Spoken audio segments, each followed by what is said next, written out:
Starfield gameplay details continue to come out. A big interview with Todd Howard actually increasing criticism for some people, thinking that this game is not going to be what they hope for or what they were looking for. I'm going to put all the details right here at the beginning, and then we discuss it in the live stream. I do that so you don't have to go hunting for the information that you might be looking for when you clicked on this video. Hit like, hit subscribe, and the bell button so you don't miss my content. This is a Reforge update. Starfield gameplay details continue to come out, and more criticism and questions arise from an interview with Todd Howard about the game. There's a mention of Fallout 5 of all things, as well as details about flying.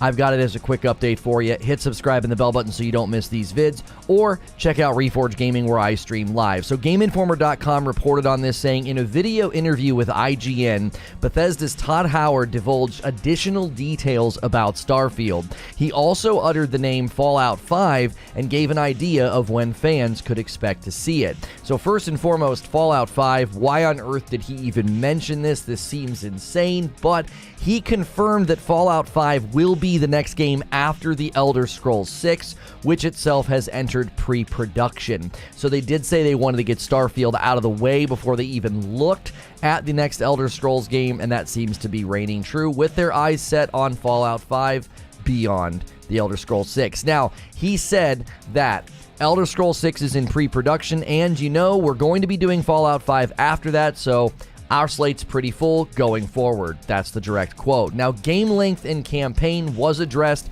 He said Starfield's main story is about 30 to 40 hours long, or 20% larger than any Bethesda game to date. 30 to 40 hours is pretty good. That, again, is just the main story. They said there's a significant amount of side quests and things you can do that you don't have to do, but would obviously add to that number.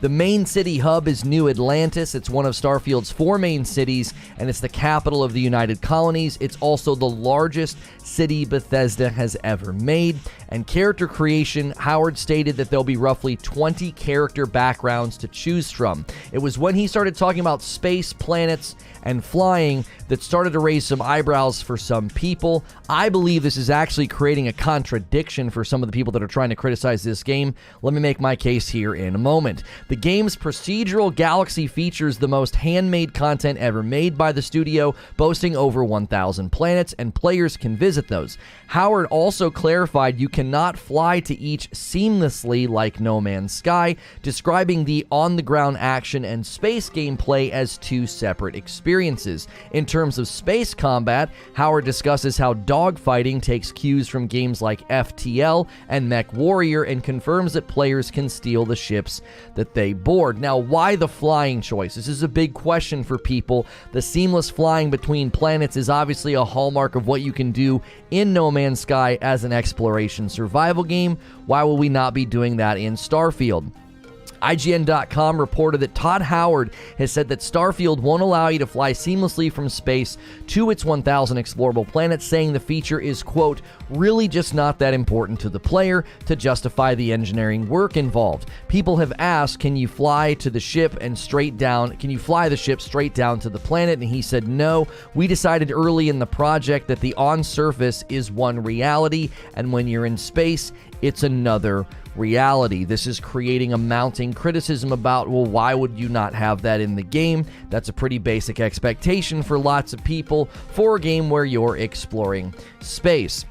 My opinion is that this isn't that big of a deal because this is more of a space RPG game than a space exploration game.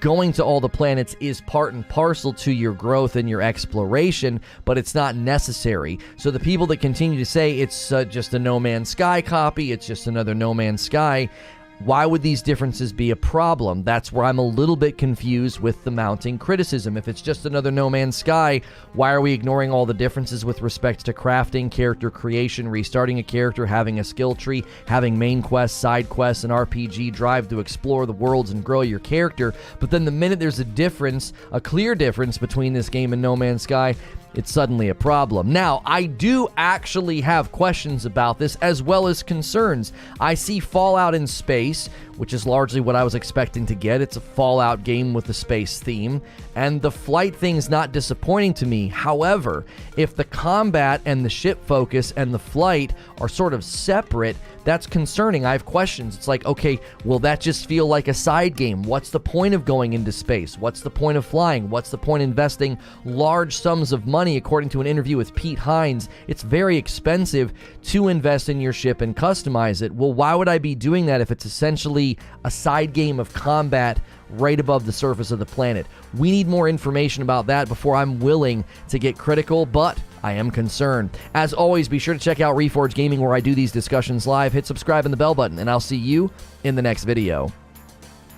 And I'll see you guys right now. Good morning, good afternoon, and good evening. Not sure where you guys land on this. I can totally see the justification of not spending large amounts of engineering time on something that is essentially an experienced loading screen, okay?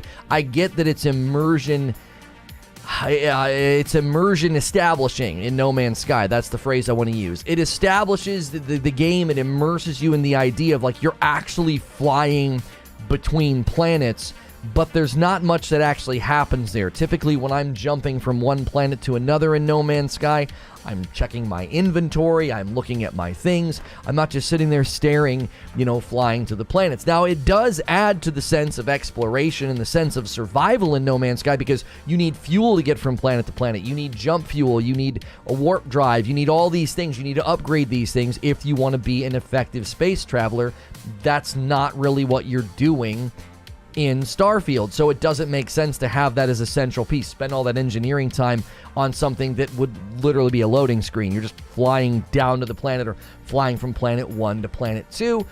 It's not necessary. However, it does drive the question home. What's the point of going into space with your ship?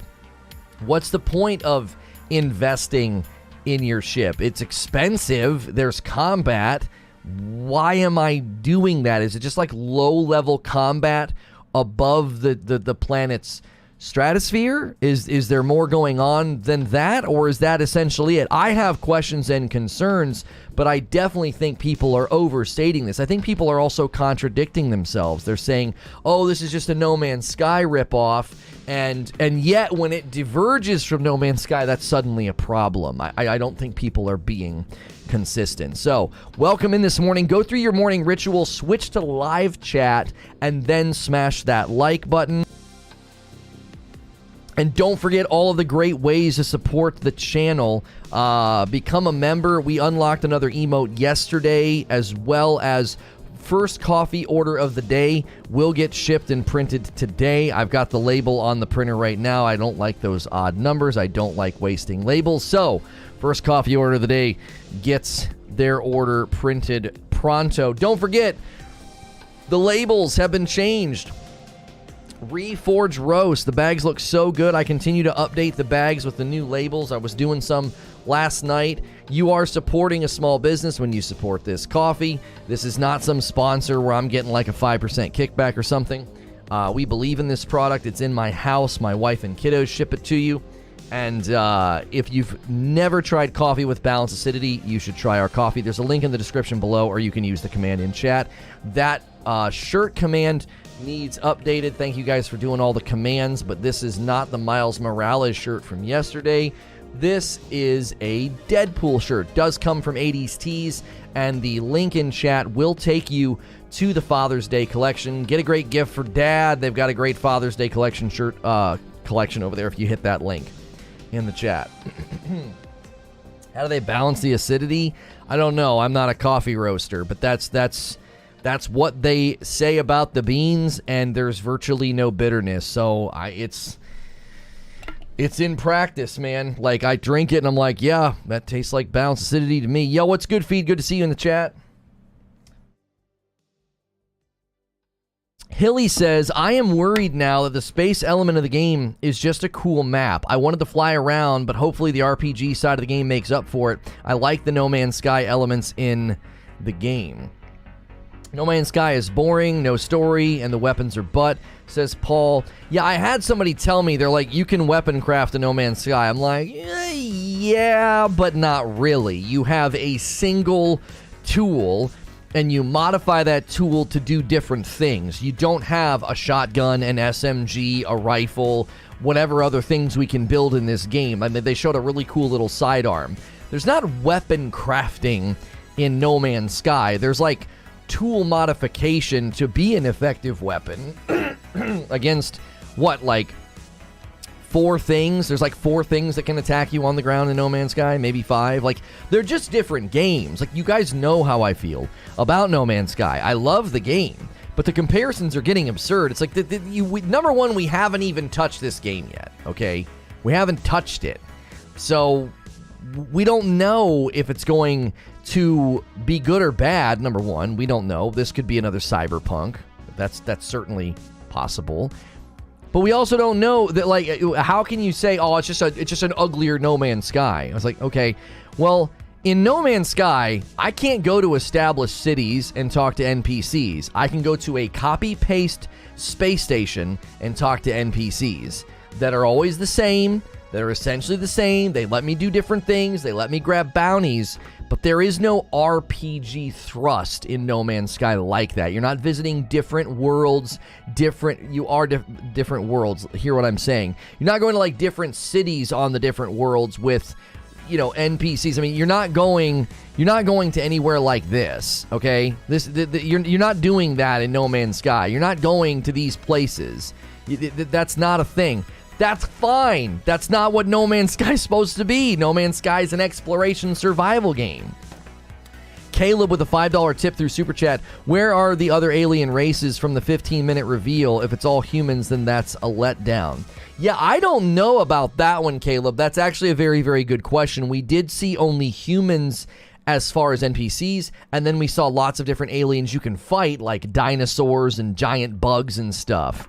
I sincerely hope that people having being taken behind this is the video. Hang on.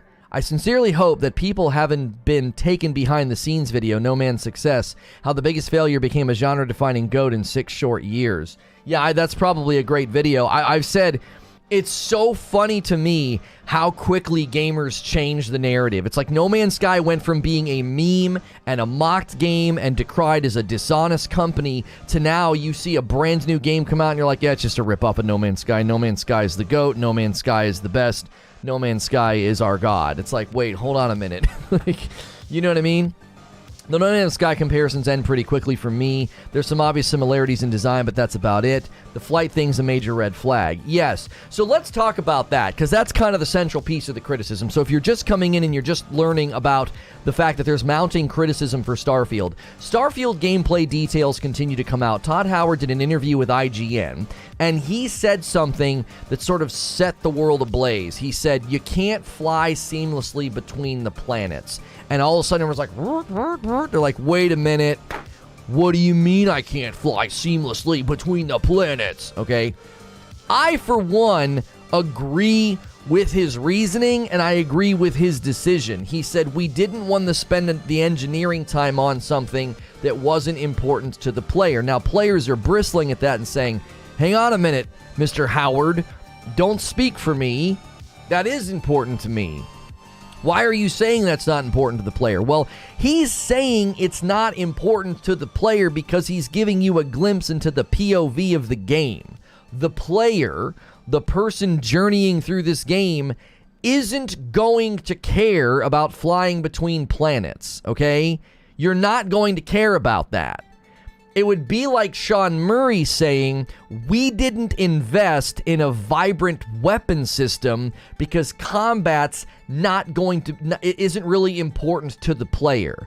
Well, don't speak for me about that. No. You'd have to take that quote in context. If Sean Murray came out and said, we didn't invest a bunch of engineering time in a robust, deep weapon pool because combat, we just didn't think that was important to the player. He's speaking about the hypothetical player of No Man's Sky, and that would be true. The hypothetical player of No Man's Sky isn't going to give a rip about how many SMGs are there, how many rocket launchers are there, do you have any assault rifles or sniper rifles? Like, that's not the people playing No Man's Sky. So when Todd Howard says, We didn't spend engineering time on that because it's not important to the player. He's speaking about the hypothetical player of Starfield. Like, if you want to come play Space Fallout, that's not going to matter to you, right? It's not going to matter to you. You're not going to care about that. It's an RPG. You're not spending time. You have to think about something. You don't just fly from planet to planet in No Man's Sky. You survive while doing so. If you have expensive cargo in tow, you get attacked by pirates. If you run out of fuel, you have to shoot asteroids to get more. If you want to go from one star system to another star system, you have to build, upgrade, and keep your hyperdrive fueled. All of those things are orbiting around, no pun intended, they're all orbiting around survival game elements. So, of course you can fly from planet to planet. Of course you can literally walk the entire circumference of a planet. Why? That's part and parcel to the identity of a survival game. When you come to an RPG like this, there's things like fast travel. There's things like a map where you can say, I'd like to go back to base. Whoop, and you just go back to base. You can't do that in No Man's Sky. You can't be like, take me back to my ship. Oh, you can bring your ship to you. Yes, you can. And it costs fuel. That's part of being in a survival game. So this is where I think what he said is completely legitimate. I think people are jumping to conclusions like, oh, he's speaking for the player. No, he's speaking for the hypothetical player. He's saying, listen, that's not important to the player. If you're trying to go to 1,000-something planets, you're trying to get resources, and you're trying to find stuff, and you're trying to work on a quest or a main quest or a side quest or whatever, you're not going to want to be flying between planets. We didn't spend engineering time on that because there's no reason for you to fly between the planets. There's nothing out there. We didn't put anything there. No Man's Sky did, right? Stay mad? I'm not mad at all. I'm having a discussion. I'm monologuing. If you've never been here before, you seem new to the internet, like a little baby. You just popped out and said, good morning. I'm here to be ignorant. Like, okay, thanks for stopping by. I feel like because this game went so long until we finally had gameplay and expectations got too high, and a lot of these people are disappointed, they're now attacking the game. The Starfield criticisms are valid. How are they valid? We don't have a game yet. I don't understand how a criticism of a game can be valid. I agree, Bethesda loading screens are almost a thing of the past. I find it laughable that people think there are going to be 1,000 planets with stuff to do on them. Like, yeah, okay, try like 10 or 20, modders will do the rest. See, again, this is funny to me. The presumption of gamers motivated purely by cynicism. Like, you're telling me to stay mad. Like, the irony is so much of the presumption is just rooted in presumed negativity, right? It just presumes negativity. It's like, yeah, it's going to be bad. The planets are going to suck. The modders are going to fix everything. It's going to be a glitch-riddled mess. There's going to be no reason to go to any of the planets. How do you know that? I don't understand. If this game comes out and is bad, I'll be the first person in line to get out the machete and chop it to ribbons. I will. I'll be the first person in line. I'm like, let's get it. They totally fumbled the ball. But to say things like, well, it's going to be bad, there'll be no reason to go to the planets, the fact that I can't fly from one planet to another is a deal breaker, going to be a terrible game. It's like, maybe this is a self-inflicted thing, because I went into this, okay? I went into this saying it's going to be Fallout in space. Like, look at the history of their games. Look at the history of their RPGs. The backbone of their games when they're RPGs, there's like a similar spinal column running through all of their games. And I'm like, that's what Starfield's going to be. They're going to take the spinal column of the RPGs that they've built up to now, and they're going to take it to outer space.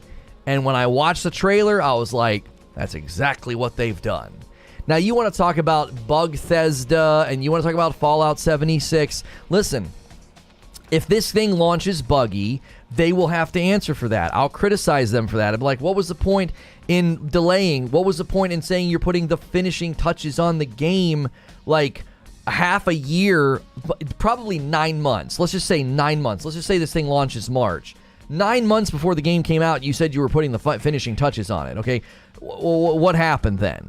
So I'm not going to be like all kid glove kind to them if they launch a buggy mess after delaying it and after saying in the middle of 2022 they were putting the finishing touches on. I have my own concerns about performance. I've already voiced them. I said, frame rate stuff, looking pretty bad. That Series S, it's gonna struggle to run this thing. This thing's ambitious. This thing is big. The draw distance is super far. We're seeing pop in. We're seeing frame stutters. Holy moly, is this engine gonna be able to carry this game?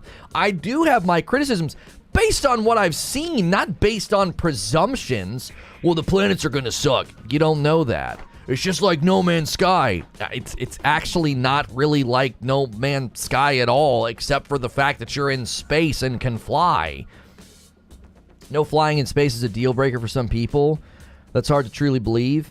I said in my show open, I said Todd Howard's commentary about Starfield flying, I have concerns and questions. I'm not presuming, I'm not coming to conclusions like so many people on the internet are prone to do.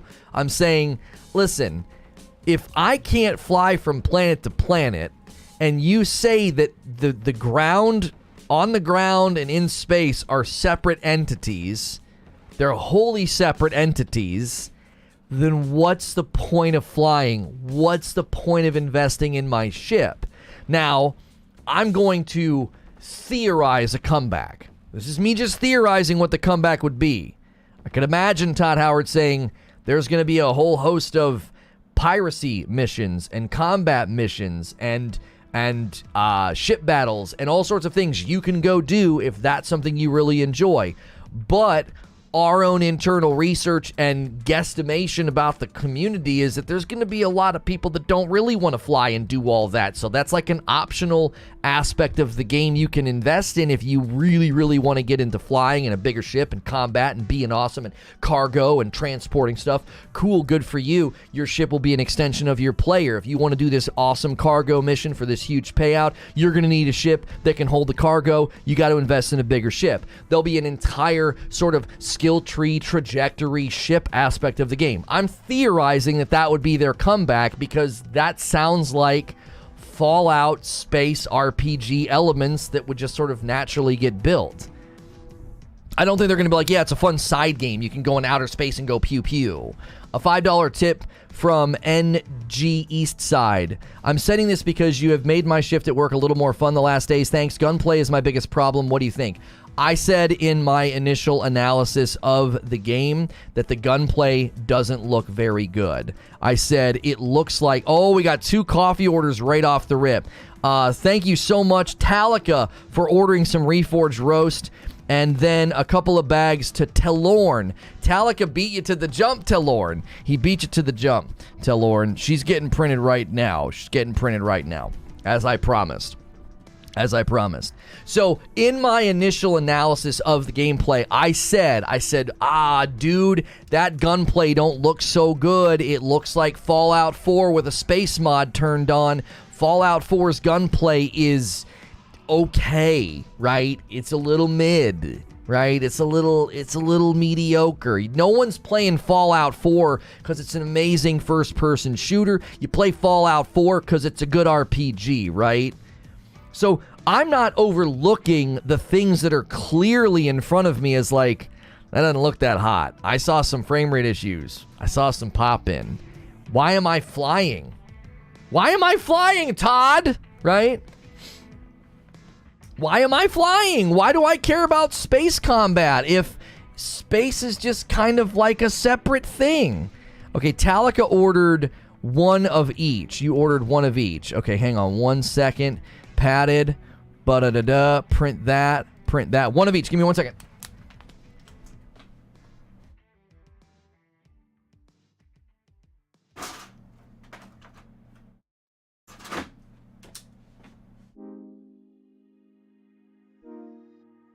Okay. Why is the floor wet, Todd? Why are we gonna fly, Todd? Like, I have questions. I am not at all a Starfield fanboy. I am not at all an Xbox fanboy. I play it as about as down the middle as you can. I play it about as down the middle as you can. I wait and I criticize what is tangible, what's visible, what I can interact with. And up to this point in time, there's not enough for me to go on. It's like, I see Fallout in space. I have my concerns about these handfuls of things, but I'm not going to presume that the planets are empty and stupid and a waste of time. I'm not going to presume that the lack of flying between planet A and B is a deal breaker. Why? It's not the point of the game. Games can have different purposes and POVs. Didn't Todd just say that you cannot fly straight down to the planet? I thought we will get a land animation, but we will still fly from planet to planet. No, that's not in the game. No. He said, and I made this analogy earlier. He said they didn't see the point in spending engineering time on something that wasn't important to the player. And I said, I want you to imagine an interview with Sean Murray where he said, we didn't spend a bunch of time developing hundreds and hundreds of weapons because combat's not really important to the player. Okay? He's speaking for the hypothetical player. Your argument's sounding a bit fanboyish? No, how is it sounding fanboyish? I'm pushing back against cynicism and presumption that's not rooted in fact. I'm pushing back against unfair comparisons, and I'm pushing it back against conclusions that are not rooted in anything other than your own negative outlook on the game. That's all I'm pushing back on. So when I say the gunplay looks bad, it looks like Fallout 4 with the skin, does that sound like a fanboy? When I say there's texture popping and frame rate issues right off the rip in the video, does that sound like a fanboy? When I say, well, if the space combat and the flying is a completely separate thing, then what's the point in doing it? Like, I've got concerns about that feeling kind of like a side game. Does that sound like a fanboy? Are those any of the things that like a fanboy would say? Right? It's rooted in precedent. Bethesda set that precedent. Now, if you're talking about bugs, yes, they've set a precedent for bugs. But they're really big open world RPGs. Have they set a precedent for just a bunch of meaningless crap everywhere? Aren't most open world games going to be dotted with empty, barren places and a place for something to do? Empty, barren places and a place for something to do. Some enemies here, some of this here, some of that there. I don't understand. Like, if you're talking about bugs, sure. I just said moments ago that if this thing launches buggy, I'll be the first person to get the machete out. Because they delayed it, and roughly 9 months before the game came out, Todd Howard saying we're putting the finishing touches on the game. Like, if you want me to sign on to your presumptive cynicism, and if I won't do it, you mean that makes me sound like a fanboy? I hate to disappoint you, you're the problem, not me. Just because people won't sign on to this pessimistic, stick-in-the-mud negativity presumption that, like, it's probably going to be bad, the planets are going to be empty, I can't believe this is just No Man's Sky 2.0. Just because I won't sign on to that outlook, that doesn't make me a fanboy. That doesn't. That's just dichotomous thinking. That's just part and parcel to tribalism on the internet. It's like, well, you're not hitting my level of irritation, presumption, cynicism, or negativity, and since you're not at my level of negativity, you're a fanboy. That's just thoughtless tribalism. Like, you're not saying anything worth saying. You just sound like somebody on Twitter. It doesn't matter if it's buggy. Modders will fix that. You don't play Bethesda games for the launch. You play them 2-3 years down the road. I don't buy into that mentality. I think that's just such a silly... You cannot excuse what they've done in the past with modders. I don't agree with that at all. I've not yet even insinuated that. I have not once insinuated that, no, it'll be fine, the modders will fix it. It's fine that they launched Fallout 4 as a buggy mess. I've not once given any inclination that that's okay. Not once. So to me, it's like, if I'm the first in line to say, hey, this is a buggy mess, get the frick out of here. What is this? You guys delayed the game 9 months ago. Todd Howard saying that the game was having its finishing touches put on. I'm not going to sit there and defend that. I haven't said anything this morning to indicate that it's okay to launch the game buggy. I haven't said that at all. Fallout 4 had its issues, but it was still all over very fun, especially since they're able to bring mods to console, which nobody else does. It will be sketchy if it's first quarter, but afterward it will be fine. No one's excusing it. We are Bethesda game players. We know in what bugs to expect, but we know we will play it again in 10 years. No, it will not have co-op. No multiplayer. I didn't expect that. I expected Fallout in space, which you can have companions. Now, I have an inkling, I have a spidey sense that they will do a co-op companion update at some point in time if the game is very successful and if they can implement the netcode to let like a buddy come in and play with you as a companion. But that's just pure speculation on my part. There's no reason for me to think that, other than the fact that you almost always have a companion in Fallout 4 and they built Fallout 76. So can't you make a baby from that? You know what I mean? You can't land the ship in Mass Effect. That's what I keep trying to point people to. It's like, think Mass Effect. Think about Mass Effect. If there's a Mass Effect out on the horizon, let's say there's an amazing Mass Effect that comes out in 4 or 5 years, are we going to be pitchforks in hand if you can't land on the planet and fly between the planets? No, why? It's because it's a space RPG. That you don't need to do that. Now, if they add that, whoa, let's go. That sounds pretty cool. My question would be, is there a purpose? I'm going to be consistent here, and let me make an analogy to something else we've covered recently. Sonic Frontiers. So Sonic Frontiers comes out, everybody's like, what the frick is this? This looks bad, it looks like a tech test. And I started talking about the sense within the gaming community lately that open world we're just getting tired of it. And I said one of the reasons that people are getting tired of open world is because there needs to be exploratory purpose behind open world. This is why Breath of the Wild and Elden Ring are hailed as two of the greatest open world games ever made. And you would be correct in saying that, because there's exploratory purpose to virtually every square inch of the map. It's almost staggering to think about. If you look at Breath of the Wild and if you look at Elden Ring and the size of those games, it's staggering to think how much purpose is woven in to like every square inch of the map for the most part. Like, very little frivolity is involved in that game when you're exploring. You're not going to be like, well, this was a complete waste of time. No, this area has tons of stuff to do, discover, etc. So I said that about the nature of Sonic Frontiers. I said, listen, if there's zero exploratory purpose behind this stuff, right? If there's zero exploratory purpose and all it is, hey, there's a pretty mountain in the background. I think there are games that use the open world as a catch-all term, and it's basically a painting. It's just a background. It's just pretty background, okay?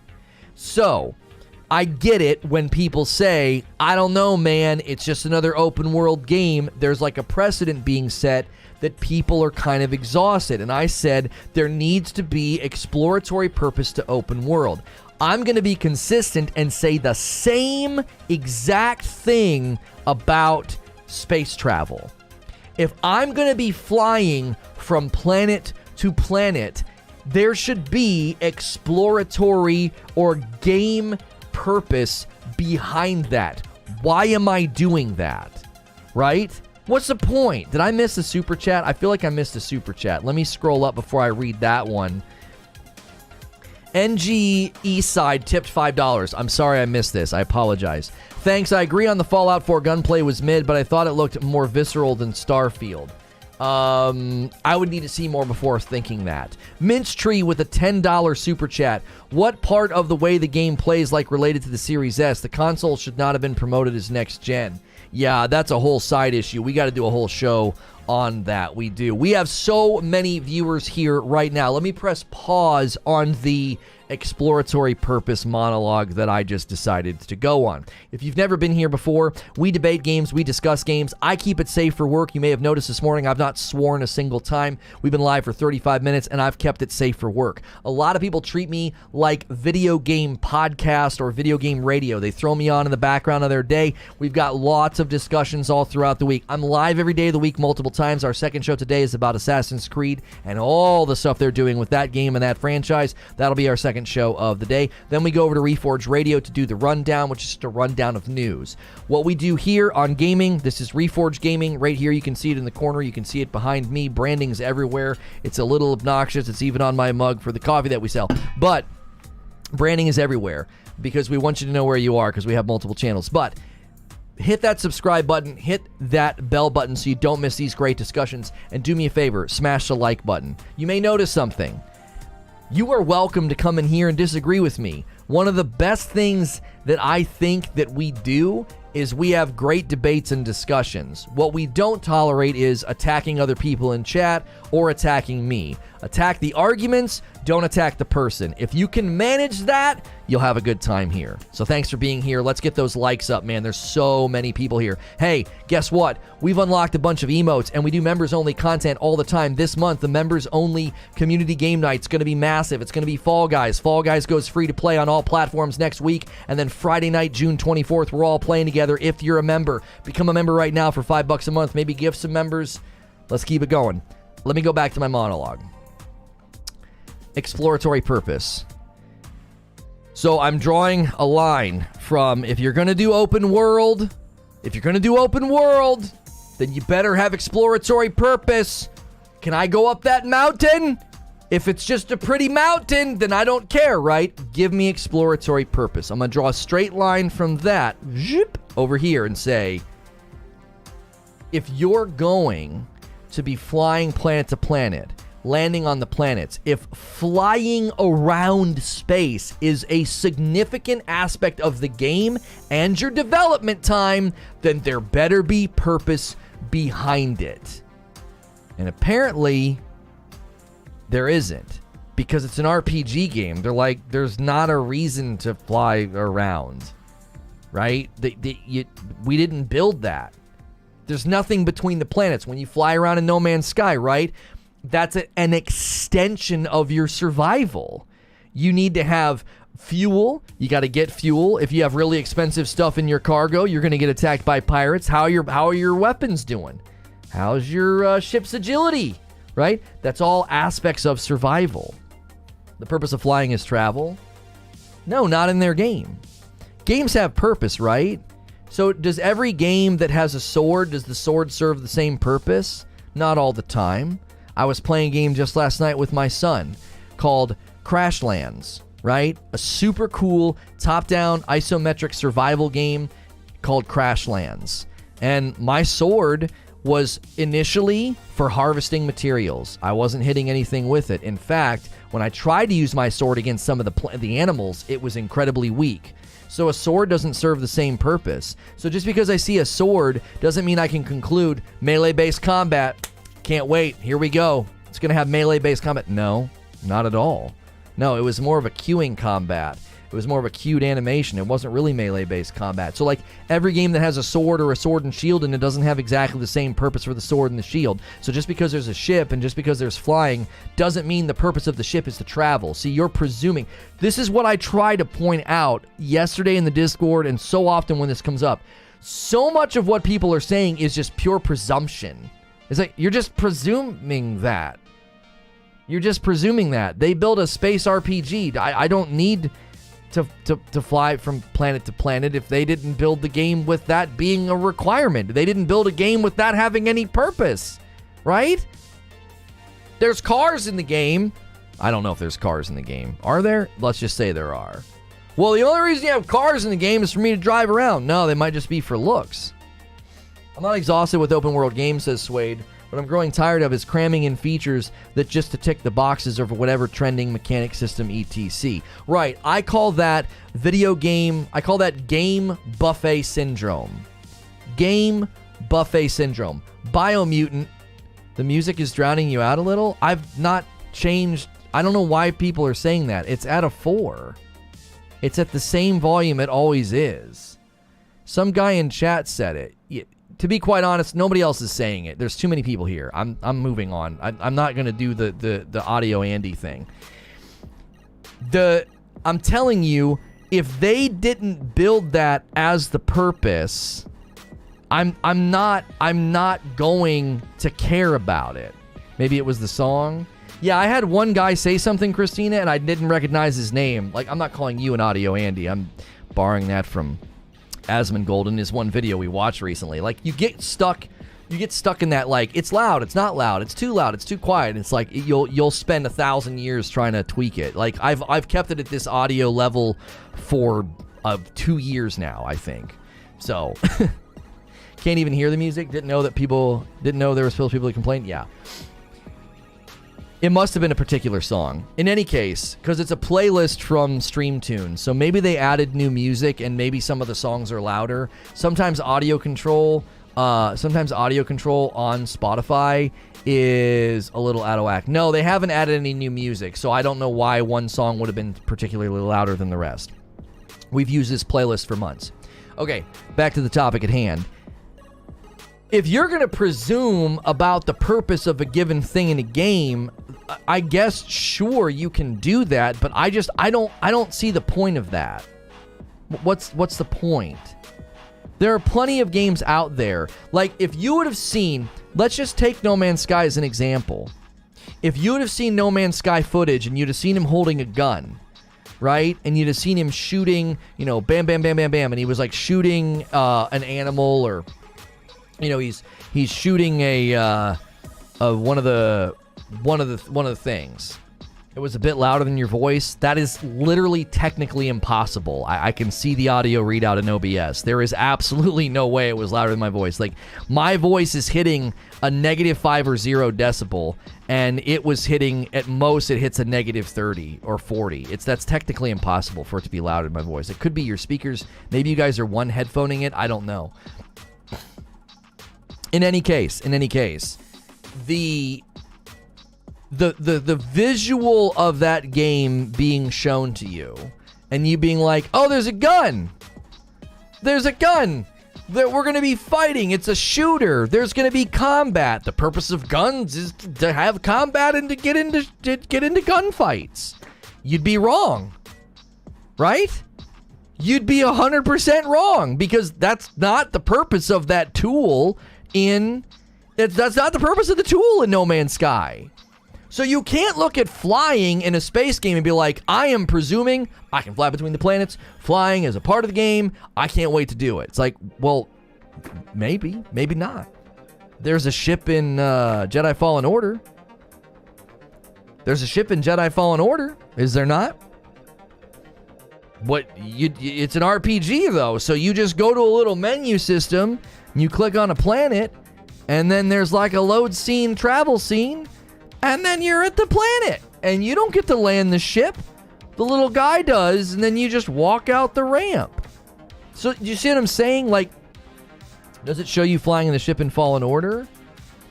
I don't know. The point that I'm making, okay? The point that I'm making is, if you are going to see this game having a spaceship and presume a bunch of things about it, you're setting yourself up for disappointment.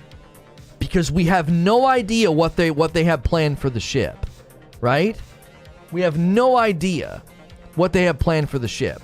So to presume all those things is a mistake. We didn't even know they were going to let us do ship customization. We didn't know that. But let's imagine there was no ship customization. You just had to find ships the way that you do in No Man's Sky. I'm talking the visual customization, the paint, the attaching parts, all of that. Let's say that was not in the game at all, but you presumed it was going to be there, and then it wasn't, and then you were disappointed. I think some people expected No Man's Sky Fallout, greatest epic of all time. Don't you see how criticisms rooted in unfounded expectations is a problem? Does nobody see that? Watch the Todd Howard interview. I literally summarized it this morning. I pulled from an article. Try to keep up. Try to keep up. Come on, folks. Telling me to go do stuff I've already done? Come on. The ship flight is a replacement for fast travel. They showed combat, ambushes, space stations, docking, and in the interview, Todd said there will be quests on those ships. Yeah, and you can fight ships and take them. He said that too. You can, like, fight a ship and take it. My speculation, based on the interviews and scenes, space combat in Starfield will likely be in orbit or specific locales, not during interplanetary travel. I theorized this morning, Victor, that's going to be a whole arm of your RPG experience. You want to level your ship? You want to haul more cargo? You want to work on these quests, these bounties? You want to work on whatever these things are? You got to use your ship. You got to have your ship be stronger. Like, that just makes sense to me. It's like how, oh, you want to do that? You don't have enough strength yet. I think that's going to be an extension of the RPG. The next topic today, Corey, is Assassin's Creed. Everything they have planned for Assassin's Creed. There's a roadmap. They announced things for Valhalla, a rogue mode. We're talking about all of it. So if someone says they're worried about the game, they're being presumptuous. No, but predicting the game won't run properly is just informed speculation. I smell a double standard. No, you don't smell a double standard. I have actual evidence that the memory limitations on the Series S is a problem for development. This game's incredibly ambitious with crazy draw distances and graphical fidelity. It's very easy to look at that and say, weaker systems with games with strong graphical fidelity tend to have problems. So that is a informed piece of speculation, yes. Now, the double standard that you're trying to outline as you straw man is, hilarious. I don't know if you actually thought you were going to sneak this one past, but it's a straw man. Because I didn't say you're not allowed to be worried. I myself spent a few minutes ticking off the 5 things that I'm worried about. I said, do I sound like a fanboy? I'm worried about these 5 things. Do I sound like a fanboy? Being worried is different than presumptive criticism. So if you're going to tear apart my argument, if you're going to attempt to, at least properly quote me. Presumptive criticism isn't the same as presumptive concern.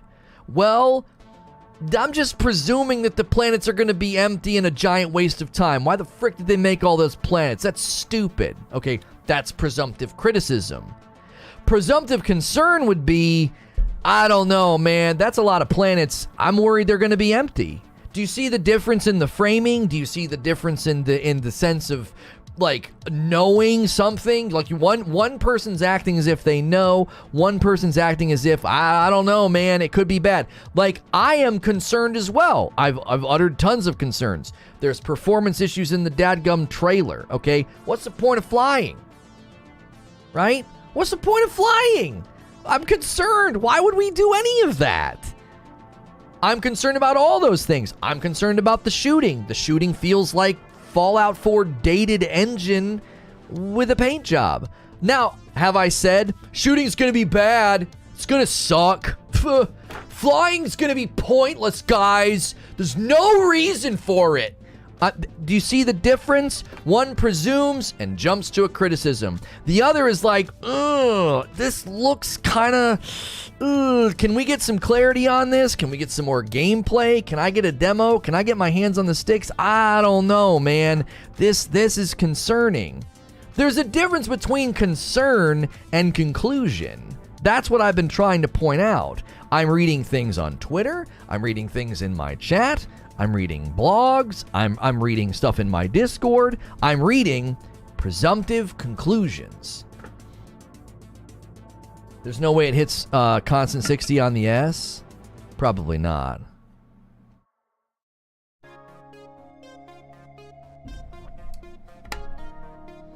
I'll be back when people have anything of actual substance to say that comes from at least some sort of experience with the product of which you somehow feel you can judge at this point.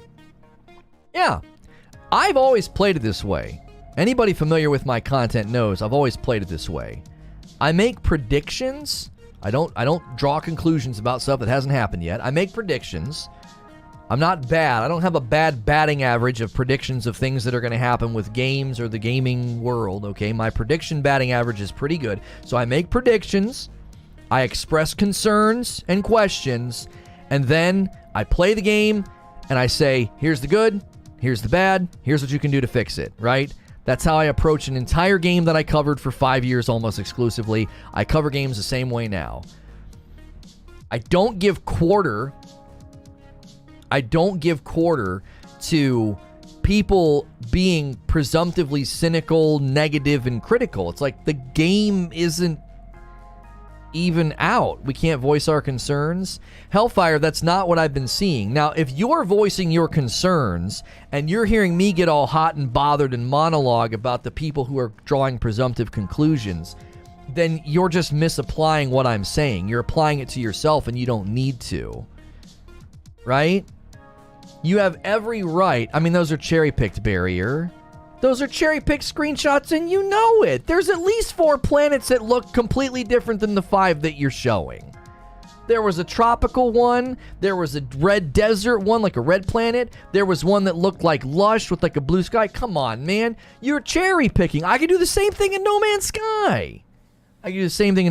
Also, there's a big difference between sun-swept and desert. Like, come on. When you zoom all the way out, yeah, they look the same. If I take my glasses off and squint, you know, 2 cars could look exactly the same. You're voicing concerns that have already been answered, and you're claiming that you watch the content that answers the questions, yet you're asking questions that have already been answered anyway? That's not true. No.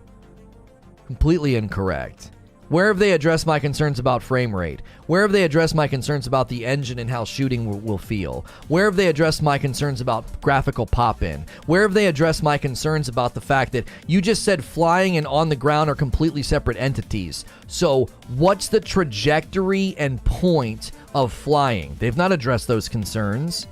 My primary concerns have not been addressed. My concerns are literally based on the interview from yesterday and the showcase. Where's this monsoon of information that answers all my concerns? Todd Howard answered the question about what you do in space already.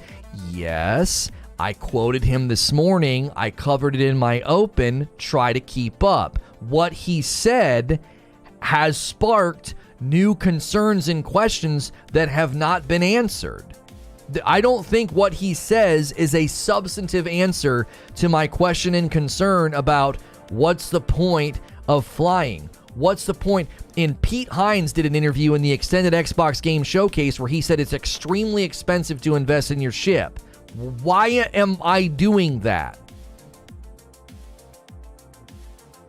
Why? He doesn't answer that in that interview. He just says they're completely separated. You know what I mean? I subscribe so I can say that you're a man, baby. Y'all whine way too much. It's hilarious. I love when someone will come in and admit they're thoughtless. Like, thank you for just coming in and letting everybody know you're an idiot. And here's why. I'm going to literally put you on trial. Your Honor, this person's an idiot, okay? All throughout the morning, for the last 53 minutes, I've been accused of defending the game and being a fanboy and praising the game. And here comes idiot number 15 to tell me that I'm whining too much. So which is it? Which thoughtless, bottom-of-the-barrel, carbon copy, Rolodex of insults can you come up with? Am I a fanboy or am I whining? Like, which is it? I'm just curious. I'm just curious. Like, is it that I'm whining too much because I'm expressing concern based on things that I've seen in interviews that I've read? Or am I a fanboy and I'm ignoring the blatant problems and the easy-to-see issues with the game and how bad it's going to be? Which one is it? Can you make I know it's hard. Choosing between a false binary is tough. You have 2 choices in front of you, you know. Do you want chocolate or vanilla? I know this is probably making blood squirt out your nose because this level of thought's too difficult for you. But which is it? Am I a fanboy or am I a whiner? You have to choose. Clock's ticking.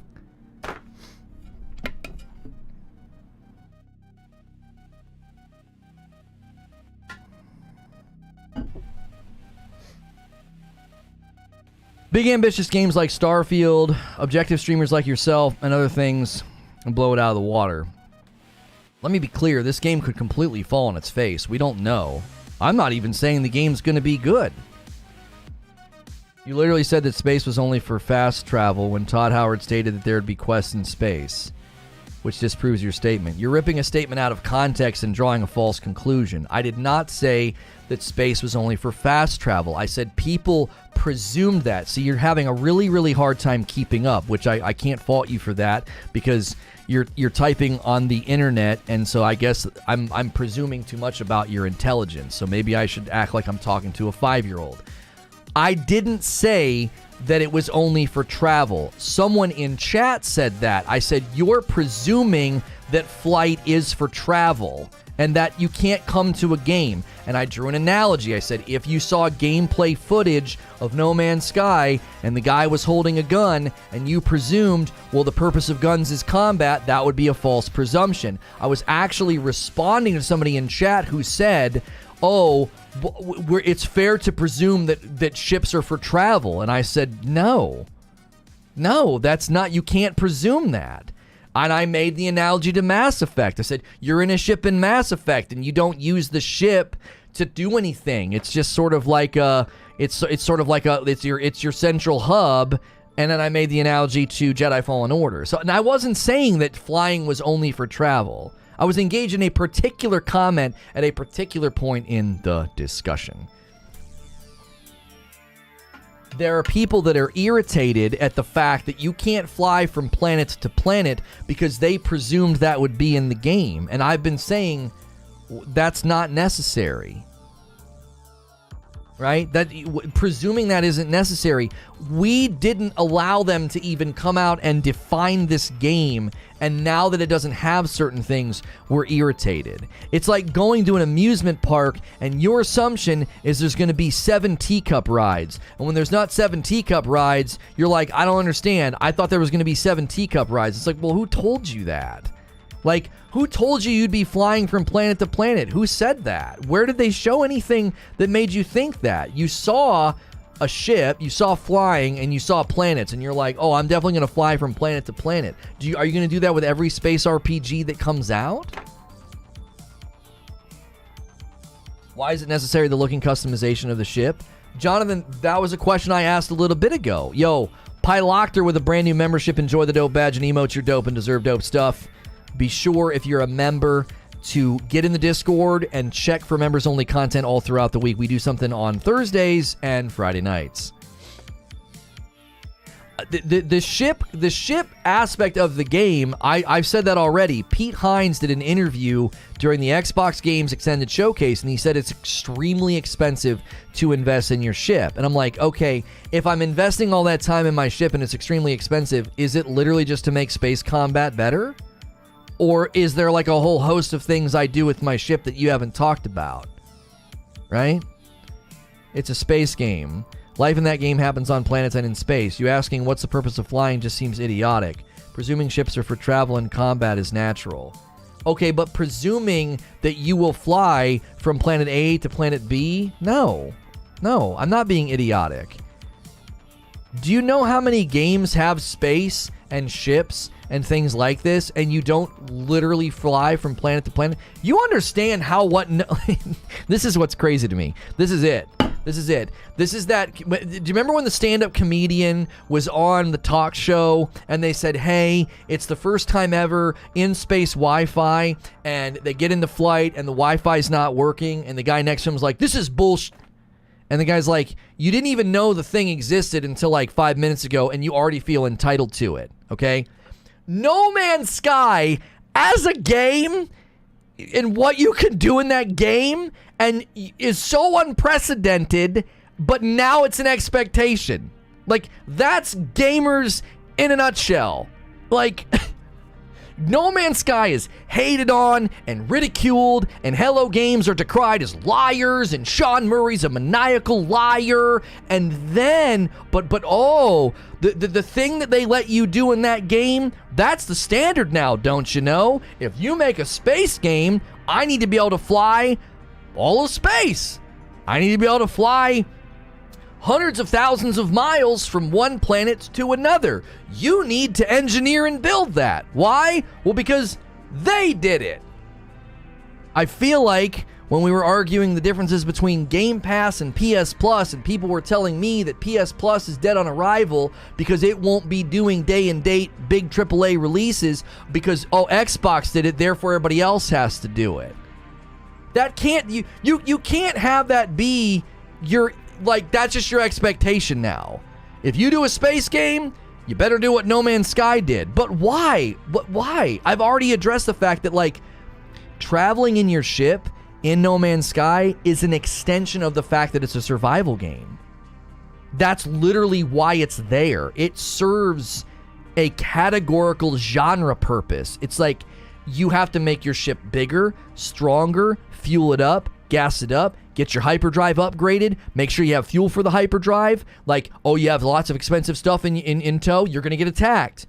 Hopefully your weapons are up to snuff, right? All of those things are part and parcel to a survival game. So expecting, you just rip all that away. None of those things exist in Fallout, in Starfield. None of those things exist in Starfield. None of those survival elements. And yet they're supposed to let you fly from planet to planet.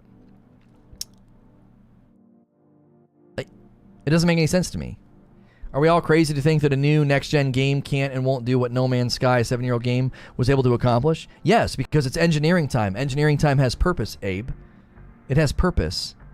So is every... And not moments ago, Suede said in chat that he's tired of games just grabbing all these things from other games and shoving them in. It's the game buffet syndrome. Look at what it did to Biomutant. Look at what it did to Biomutant. Biomutant grabs aspects from all these other games, and it's a mile wide, it's diluted, it has no identity. It doesn't, it's like, what is this game? What am I playing?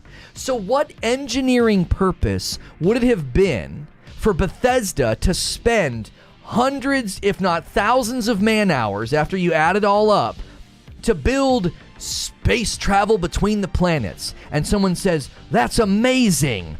Why'd you do that? What do we do when we're doing those things? And they're like, nothing. What do you mean nothing? You modified the engine and built it and built the mechanics and the time travel and the distance and the lighting. You calculated all that so I can fly from planet A to planet B. Why am I doing that? Because it's cool. Does it serve purpose in the game? No. Well, then why'd you build that? Why'd you do that? It doesn't make any sense. It doesn't. It's not part of the game's identity. So, yes, they looked at their game and they said, it's a space RPG. We got planets. We got biomes, we got weapons, we got people, and they're like, hey, do we need them to be able to, like, seamlessly fly between the planets? And they're like, no, that's not really something we're focused on. Oh, okay. And then they move on with their day. Look, do you see what I'm saying? I'm not defending it. I'm saying every game can't just automatically do what another game did because you think it's cool. Like, the name of the game gives you the assumption that you will be in space and use your ship to travel. What?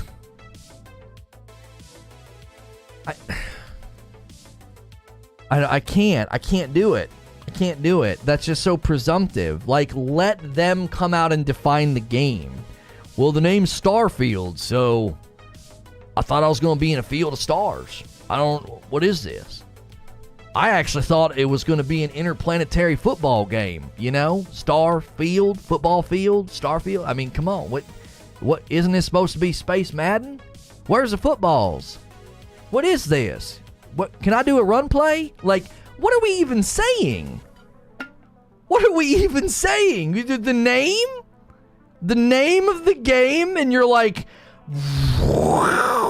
here's all my assumptions and presumptions about the game. It's called Starfield, therefore, it'll basically be No Man's Sky. This is what's cracking me up. Apparently the game is No Man's Sky 2.0, but as the details start emerging, and it's clearly not No Man's Sky 2.0, now everybody's upset. Wait a minute. Hold on. can you back the train up? 72 hours ago, this just looked like ugly No Man's Sky. This was just No Man's Sky 2.0. But as details emerge, painting a very clear picture that no, this is not No Man's Sky. It's basically a space RPG. Well, now that's a problem. Which is it? I don't understand. Is it bad if it's just No Man's Sky 2.0? Yes. Okay, well, here's all the ways it's not No Man's Sky 2.0. Well, how dare they? What? What's happening? I'm confused. What do you want? Todd mentioned that there are space stations to find and visit. There is space combat, smuggling, and a bunch of gameplay that was mentioned as the reasons for spaceflight. No. I know. I want that fleshed out a little bit more, that's all. I just want that fleshed out a little bit more. I just want to know a little bit more. You know what I mean? Hold up. Wait a minute. Something ain't right here. Yeah, the people that compared it to No Man's Sky. Right. As more details come out, they're like, well, it's not like No Man's Sky. There's much more nuance than that, Lono, and those people aren't all the same. You know that. Right, but look how quickly the narrative shifts, Eugene. Don't you think it's interesting? I'm not forcing a dichotomy. I'm showing you how the narrative changes, and it's always negative. When we have almost no details, what's the negative narrative? It's just, look at the headlines. It's ugly No Man's Sky. No Man's Sky 2.0. Seems like it's just another No Man's Sky. Seems like it's budget No Man's Sky. Let's just launch into a negative narrative. Let's just do it. We know virtually nothing, but here we go. Oh, we're getting details? Okay, cool. Let me take these glasses off. All right. Let me put these glasses on. How do I view this negatively? Well, funny enough, just 2 days ago, everybody was saying it was basically just No Man's Sky, but this significant feature of No Man's Sky is lacking, and therefore I'm going to use No Man's Sky now as an indictment of this game's quality.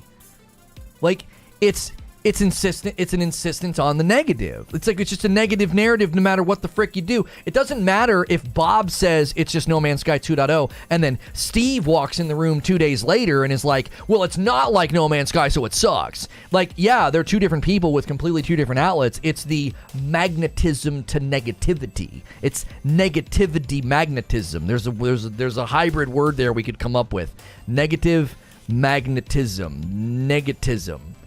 Just negativism. Just like, oh, I'm going to stick to this negative narrative. I'm just going to stick to this negative narrative. We know so little about the game. We haven't even touched the game. And it's already decried as a failure by so many people.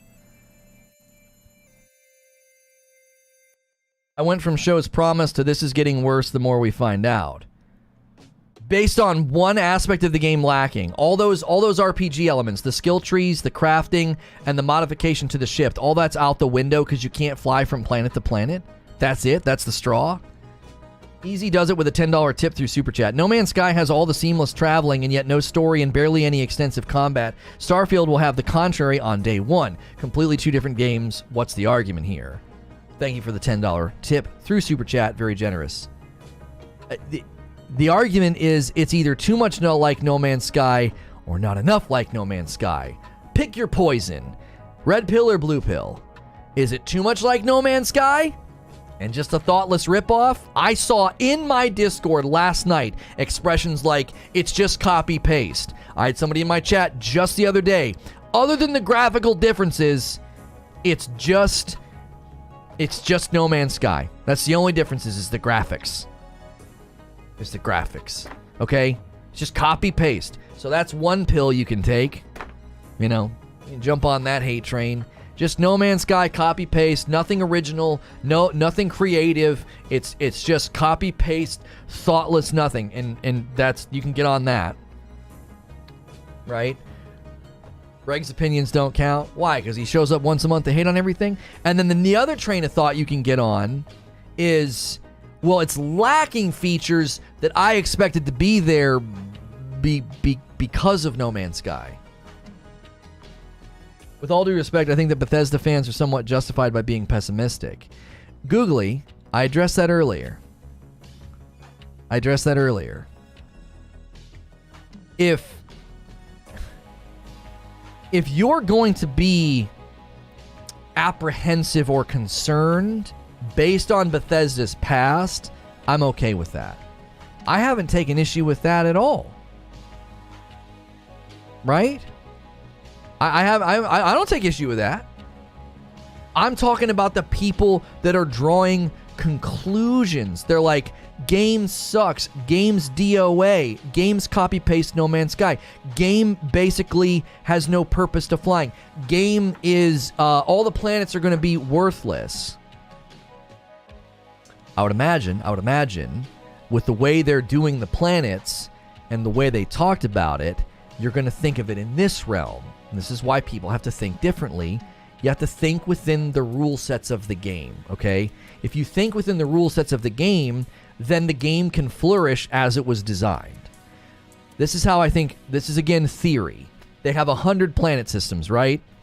And I'm fairly certain during the presser, Howard said there's at least one planet in every system that is, what did he say? He used a word. I don't know what word he used. I'm going to use good.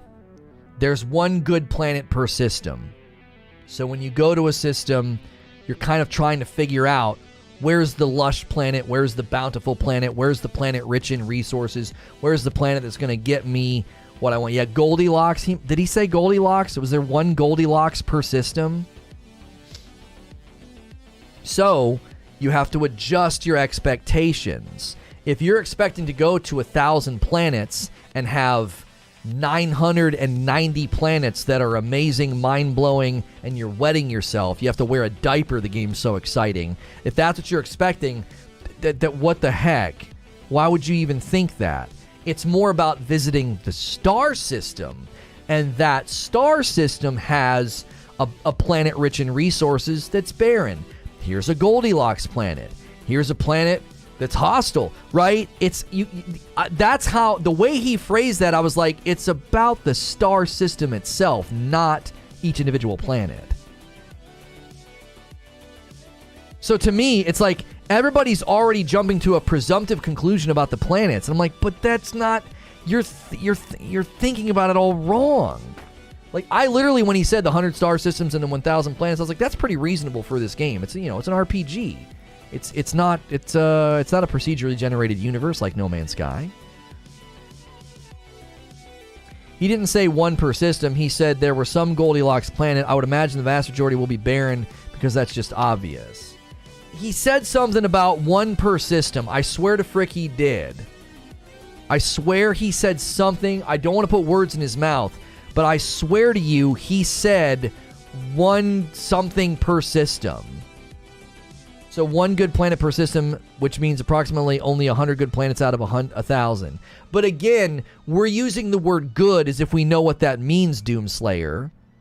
Let's say you go to Star System 4. You're in like the 4th star system that you visited. And you're looking for resources A, B, and C. And there's a barren planet. But boy, oh boy, it's got a ton of those resources. So you go down to that planet and you get those resources, and it speeds up your mission quite a bit, okay? Maybe you get into a scuffle or a fight and then you leave that planet. Now somebody might say, that's not a good planet. Why? Well, it's barren. There's nothing there. It's like, I had to get these resources. It actually was pretty great. It actually gave me what I needed, right? Like, 100 good planets would be a ridiculous amount of content, by the way, for an RPG. Yes, and what Watts is saying is where I was going next. Are you going to visit all 100 systems? Yeah? And are you going to land on all 100 of the good planets and spend a ton of time there? Yeah? Doesn't that sound awesome? Doesn't that sound awesome? What are you saying? What are you saying? 100 star systems, and you visit all of them. You take months to do it, and there's 100 awesome, cool, sweet, lush planets, and you're like, man, this sucks. I wish there would have been 200. What the frick is wrong with you? That sounds incredible. We're so spoiled. We are so spoiled. You're literally You're literally saying that something awesome isn't quite awesome enough. Like, I'm not even saying that's the reality, by the way. I'm not fanboying and saying there's going to be 100 awesome planets, but like, the fact that that's not good enough? What? If I'd have come to you 5 years ago, I'm like, bro, there's a space game coming out. There's 100 star systems. Every star system has a planet worth visiting. There's 100 awesome planets. It's going to take like months to see it all and track it all and build it all and grow your character, start a second character. I'm on my 7th character. I'm from the future, bro. Would you be like, 100? Call me when it's 500. This is freaking scrub. What game? What game are you even talking about? 100 good planets. Pfft. Jonathan with a 50 spot. Maybe a 5 spot. I don't know what that is. I don't understand why the extraction tool has to be in any existing space game. By the way, how many planets will be procedural? Why 1,000 plus hugs? I don't know. Actually. I don't know. When they say that a game has 1,000 visitable planets, a 40-hour story, hundreds of side quests, buildable bases, customizable ships, it's going to be DOA is ludicrous. Absolutely stupid. That's what I'm saying. There's so much. It's a big game. We haven't even played it yet. Doesn't that sound awesome was the only thing I could think of as a response. How does that not sound awesome? It blows my mind. You're already angry. You haven't even played it yet. Not everybody. Those of you that are concerned because it's Bethesda, I'm not ranting at you. He was talking about the types of planets you can explore. From barren but resource-heavy ice balls to Goldilocks planets with life. Did he not go? Man, oh man, I swore he said something about like every system would have at least one planet worth visiting or something. I swear to frick he said something like that. If I dream that up, then I gotta retract that. He didn't? Dadgummit. Let me find the spot in the video. Hang on. Because listen. I'm on your side.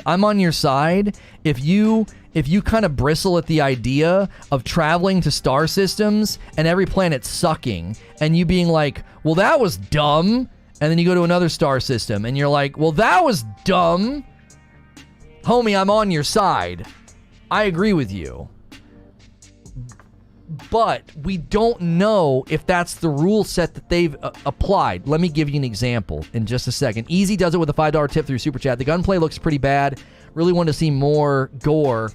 I mean, I don't care much since I really want those RPG elements to be the focal point. Yeah, the RPG elements are the focal point. For me, the gunplay does look bad, and I've said that. I actually think the gunplay looks like Fallout with a space skin on it. The Fallout gunplay was fine, but not good. It's like it passes. It's like it doesn't feel polished. It never has. All the planets are procedurally generated. BGS has done this for all their terrains in every game they've ever made. It's about the handcrafted elements added after. Stormkiller with a 3-month milestone.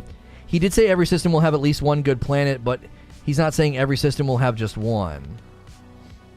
All right, hang on. Hang on a second. Listen. No Man's Sky did an update because this was a complaint in No Man's Sky, okay? People are like, man, this guy's crazy. He's fired up. This is just kind of what we do here. I get ramped up. I get passionate. I do my absolute best to keep it respectful as long as you're respectful. I smacked some people today because they deserved it. They were asking for it. They nudged me and said, grab the bat. Hit me with it, daddy. And I did. But,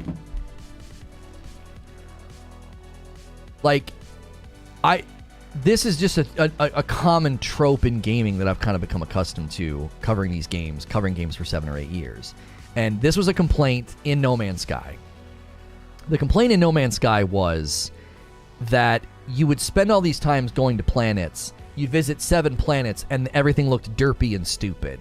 Plant life was dumb, the animals would be stupid. Oh, look at that great big dinosaur. And he'd turn around and be like, he'd have like a tennis ball for a head and be like, my name's George. And you're like, what the frick? Like, I thought that was going to be awesome. I thought that was going to be epic. So, No Man's Sky implemented rule sets to the procedural generation that made planets have way more plant life, way more animal life, and then they added rule sets to make the animals look cooler, okay? So they decided, let's not go for, realism here. Let's go for, there's gotta be a cool factor. And they nailed it. Okay, when you go to planets now in No Man's Sky, it's awesome. Most of the time, it's awesome. Even if you're like, this planet sucks, I'm getting the frick out of here. I'm getting out of here. I want to see what he said about the planets. Let's just watch this section. You can land into Atlantis, but you can also land and explore anywhere on the planet. And it's not just this planet. It's all the planets in the system. From barren but resource-heavy ice balls to Goldilocks planets with life. And not just this system, but over 100 systems. Over 1,000 planets, all open for you to explore. We can't wait. Okay, he doesn't say it. I think I imagined it because he looked at one system and he said, this system has a barren planet rich with resources and it has a Goldilocks planet. And I thought, well, every system will, probably try to have at least one of each maybe, okay? Now, I'm not going to presume they're going to do that. Okay? That's a question they need to answer. Because that's a valid concern. Hey, Todd, you talking about 100 systems, you're talking about 1,000 planets. How many of those planets are going to suck balls, And is that going to be... No, yeah, I presumed it. I did. That's exactly why I just went fact-finding, because I was like, I want my presumptions, I want my predictions, I want my theories to be rooted in something. It's not rooted in anything. It's been uprooted. This is what you do when you're striving to be intelligent and thoughtful, right? Uproot your own presumptions, which I just did. So that's a question that they should answer. Like, am I going to visit 7 star systems in a row and want to jam my eyeballs out because every planet was a barren dust ball, right? Again, they could do or learn from No Man's Sky and say, listen, apply rule sets to the star systems. Every star system has to have a this and a that. So there's at least something gained or benefited from. Like, no one's going to want to explore your dadgum game if they explore 7 star systems and they land and it's bunch of snow and nothing, bunch of sand and nothing, bunch of trees and nothing, right? That's a perfectly fine... It was the IGN interview. Okay, somebody find me the quote. I swear, I'm not imagining this. I swear I saw this. Every system would have a planet worth visiting or something like that. I didn't dream this up. I cover lots of games, so sometimes I think that happens. I think I literally have dreams about covering games. Is it in the IGN interview? And what's the quote if it is? Baba Yaga with a $5 tip. Todd said, this is the most handcrafted game they have made. Those words coming from the creators of Skyrim get me excited. Can't help it. Thank you for the $5 tip. I swear I saw this somewhere. It's like I'm not dreaming. I don't think I'm dreaming this up. I'm happy to concede and say, oh, they didn't say it. I baked it in. Yeah, Todd Howard's been coming into my dreams in that leather jacket and nothing else. I'm just kidding around. If you guys have hit subscribe today, thank you so much for doing that. We've gained over 100 new subscribers today, and the subscriber count just will not stop. So thank you so much for joining our community here. Again, I am a Safe for Work broadcaster. I get fired up. I might yell. I might scream. I might throw my hands in the air. I might remind you of a preacher. But I keep it safe for work. We do our best not to attack people here. Like, we may rib each other if we're longtime, friends and we know we have understandings. But you can come in here and disagree with me all day long. You will notice, like, I think one person got banned because they were being nasty. We have not banned anybody that's been disagreeing with me. Come here and disagree with me all week long. We absolutely freaking love it. This game will be criticized no matter what, says Kyle. People expect every planet to be almost its own game. Let's reel in those expectations, since that would be impossible for any company to do. You know what's funny, Kyle? I can see both futures. I'm like Doctor Strange. If they would have come out and said... There's 100 planets instead of 1,000. That wouldn't have been enough. 100 planets? Pfft. No Man's Sky's got 18 quintillion. The frick? They say 1,000 planets. They say 1,000 planets, and it's like, oh, they're all gonna be crap then. It's like what? It's kind of like you can't win. I get more dirty looks at work for all the screaming rather than a couple cuss words. They're like, why is that American guy over there just screaming his head off? 18 quintillion garbage cans. That's actually so not true. It's just not true.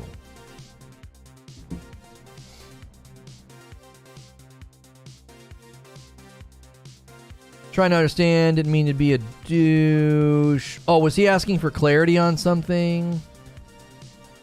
Asmo, the tweet at Todd Howard and tell him how what he said was dumb. What did he say? Oh. You guys are relaying. If they procedurally generated the planets and then saved them and put a map in each game, then this is a bit of a strange way of saying it's procedurally generated. Yeah, that's the part that I'm foggy on. How is it procedurally generated? So is your game going to be dramatically different than mine then? Like, are you going to go to completely different planets than me? Essentially? Is your Goldilocks planet going to be, Zeta 5? And is my Goldilocks planet going to be, Theta 2? I don't know. Like, how is that even going to work? The planets are not random. Then what's procedural about it? What's procedurally generated if the planets aren't random? It was only used for initial creation.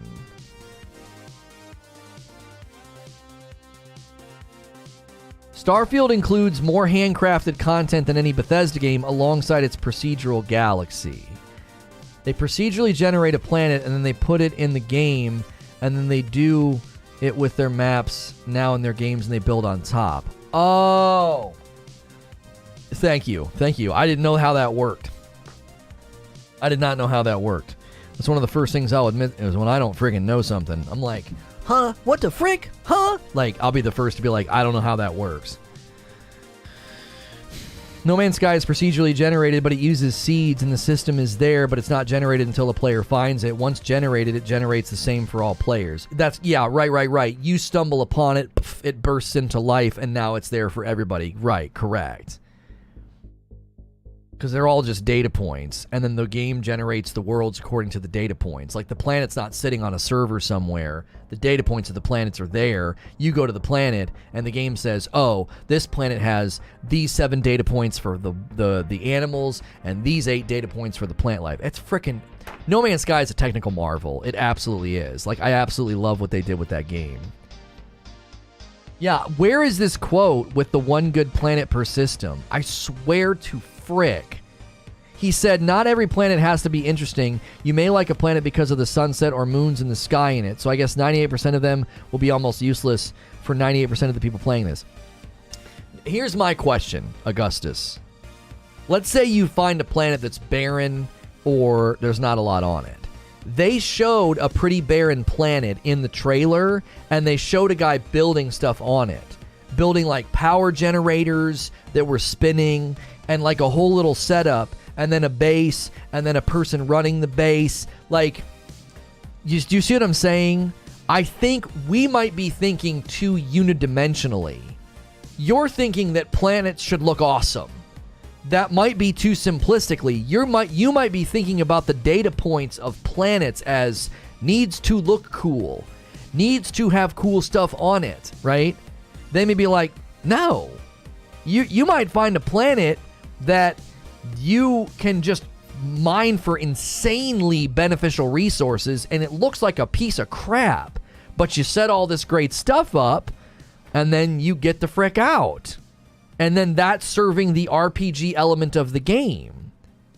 Do you see, like, we're thinking so unidimensionally. It's like, well, planets should be awesome. I mean, that's the point in No Man's Sky, right? You land, the planet's pretty, it's awesome. You get a bunch of resources and you get to frick out. You take pictures of the plants, you take pictures of the animals, and you get money for that, and then you leave. It's like National Geographic for some people.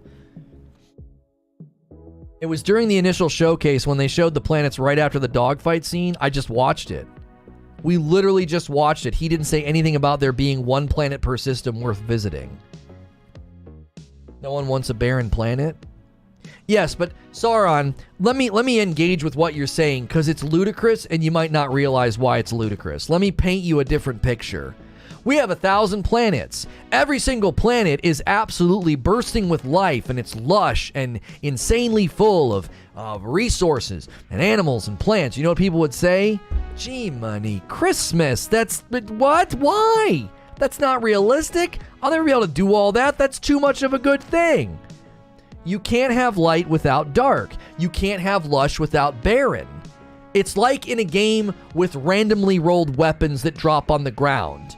Or like a game like Borderlands, or really any game with randomly dropped weapons, Diablo or the like. You need to have bad so that the good shines.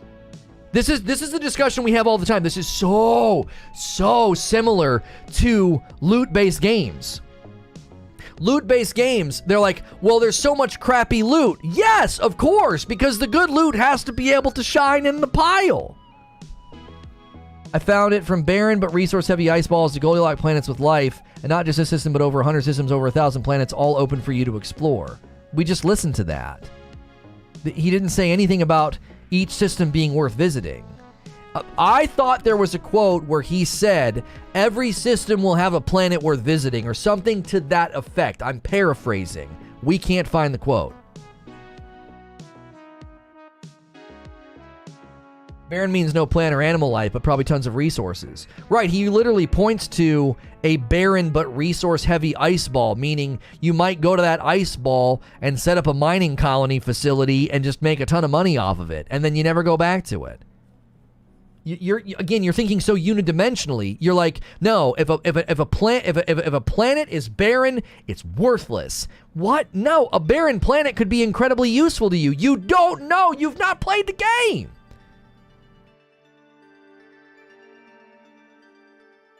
I watched the interview before the stream. There was no quote like the one Lono's talking about. I'm telling you, I must have dreamed it up. Nobody can find it. Nobody can find the quote. Most of the planets in No Man's Sky are boring and mountains full of the same crap on a different planet. I actually think the planet diversity is really, really good.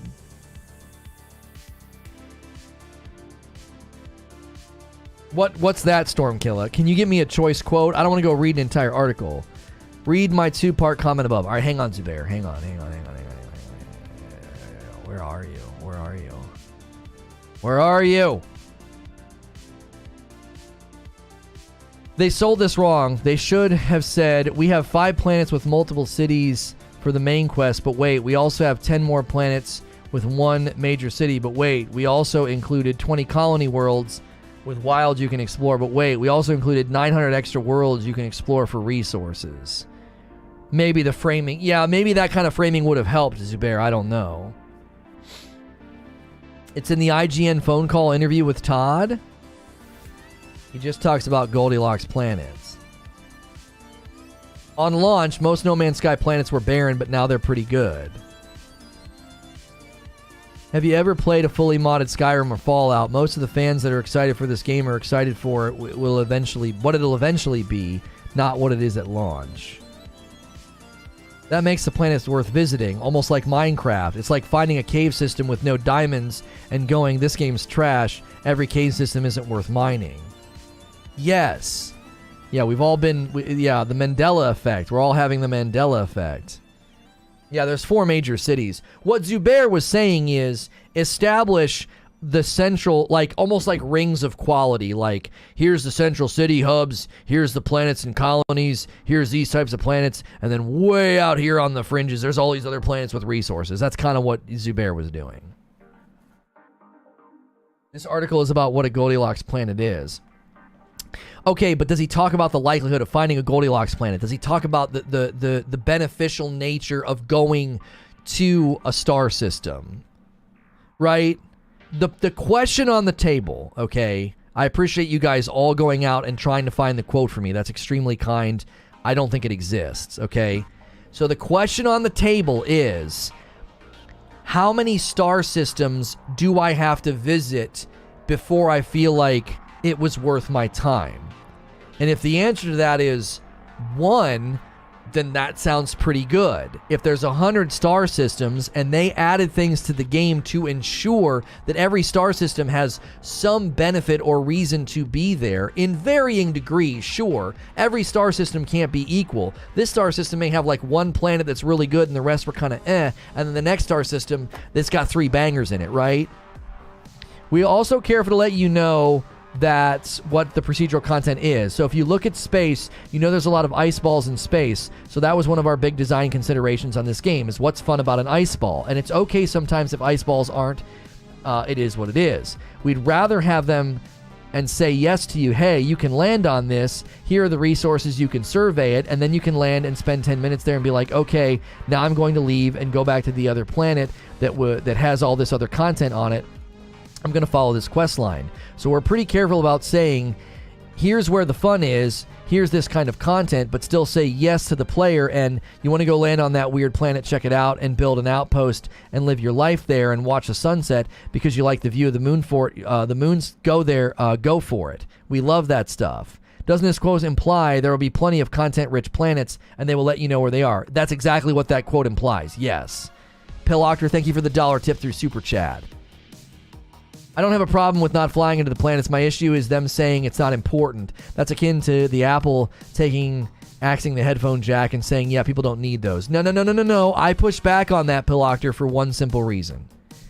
If there would have been an interview where Sean Murray said, we didn't spend a bunch of engineering time building a robust, deep weapon system with lots of different weapons because it's not important to the player, he's not speaking for you. He's speaking about a hypothetical player in No Man's Sky. Like, if that interview existed, it would make sense. You'd be like, yep, you don't need a ton of guns in No Man's Sky. So when Todd Howard says that, he's not presuming what you want. He's saying, in the world that we built, in the game that we built, that's not important to you. It's a space RPG. There's no reason for you to seamlessly fly between the planets because there's nothing there. We didn't build a game like that. This isn't No Man's Sky. It's not important to you. Why have 1,000 planets when you can only explore a small portion of a planet? Again, they've not said that, have they? Have they said that you can only explore a small portion of each planet? Has that been actually stated? As someone who has played plenty of Stellaris and tried to manage empires with hundreds of star systems, there is so many. People are underestimating how much 100 is. The point is not to visit 1,000 planets. The point is to be able to go anywhere you want. That's exactly what he's just said in that interview, Noah. Exactly. You can go to every and any planet you want. And he says in the interview, we're going to let you know where the good stuff is. But if you want to go to that weird planet, you want to build over there, you want to build your summer home on a lava pit, go for it.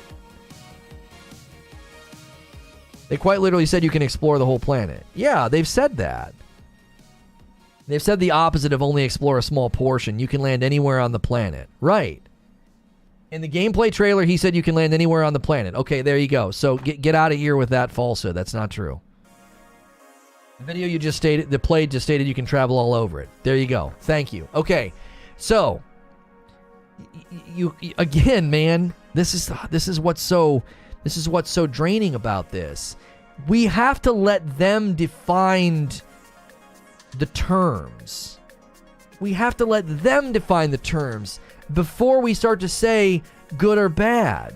It's like, we built a world and a universe with rules. Those rules will help you flourish in the game. If they inform you that this star system has 1 or 2 planets that are going to be great for you, and this star system has 4 planets that are going to be good for you, you can choose where you want to go. And when you get to a star system, he's saying, we're going to let you know, hey, like, there's stuff over here for you to do. He says, we're careful about saying, here's where the fun is, here's this kind of content, but still say yes to the player. If you want to go land on that planet and check it out and build an outpost, you can. They're going to let you know so that you don't frivolously spend your time. You will be an informed player. You're not going to be like in the dark. Like, I got tricked into landing on 6 planets in a row with nothing. I mean, look at this. All you have to do is look at this screenshot right here. When you look at a planet, you have the type, how much has been surveyed, gravity, temperature, atmosphere. Look, water, heavy metal, I don't know how to say that. Magnetosphere. How do you say that? I can't do it. That's so weird. Magnetosphere, atmosphere, magnetosphere. What the frick? Fauna none, flora none. So you're not going to land on this planet and be like, dadgummit, I thought there was going to be plant life and animals here. It's telling you there isn't. Magnetosphere. Thank you. Like Magneto. Thank you. I needed a comic book reference. I've never seen that word before. The magnetosphere. Who's honestly going to 100% all the planets? With all that choice, I think the meta will be more interesting when players discuss their paths where they went and discovered. Homie, there will be people that go to every planet, all 1,000. That'll be their choice. Yes. Yeah. 365 days in a year. If they visit 3 planets a day, they got it. There will be people that do that. Yep. They'll spend a year, half a year, 9 months, however the frick long, and they'll visit every single dadgum planet. There will be people that do that. There'll be an achievement probably for it. There'll be an achievement for visiting every star system, and there'll be one for every planet. This is why you need your science teacher brother around. Yeah. That's going to be fun. I think you're going to be here in the right window. Like a Friday night stream is going to be bonkers. That'll be funny. That'll be really funny. Guys, do me a favor. Don't go anywhere. Hit the like button. Hit the subscribe button. Let's get some coffee orders. Let's get some new members. Let's get some gifted members. We've hit a ton of great milestones. There's a ton of great names in chat. There's a ton of new people here. Welcome them with some gifted members. I want to know in chat right now where you're going to focus your attention in Starfield. When I get back, we'll talk about it. Are you going to focus on the flying, the combat, exploration, RPG? How are you going to approach this game when you play it? I'll be right back.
Sorry, chat.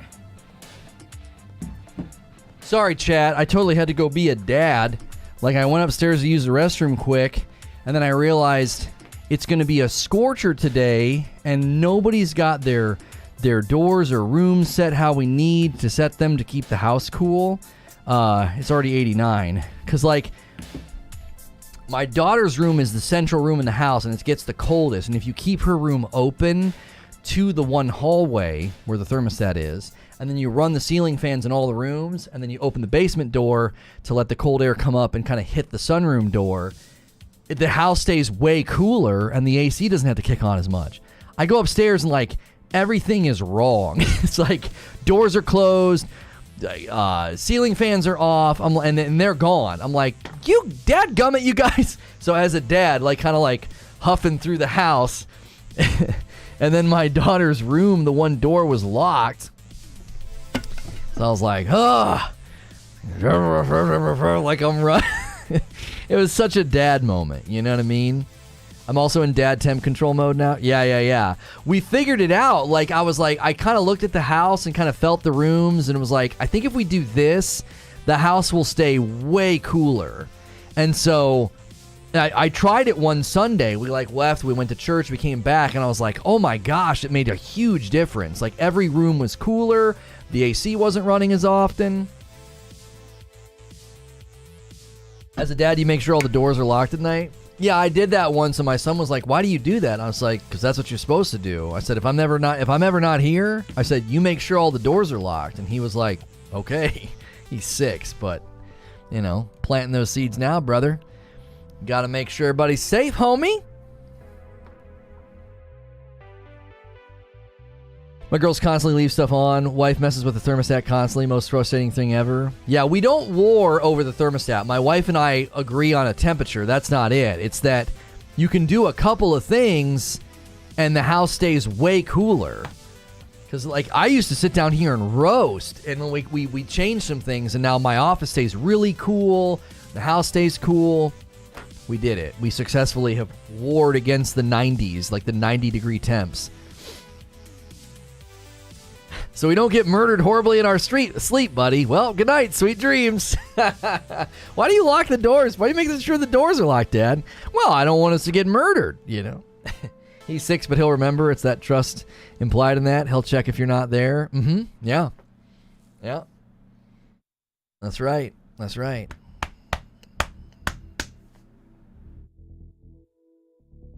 Girlfriend has autoimmune, and she prefers it to be 78 to 79. I'm like, no, how about 68? Jeepers.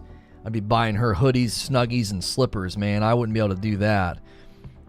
Well, I would not be able to do that. When my daughter complains it's cold, I'm like, you're in a t-shirt, shorts, no socks.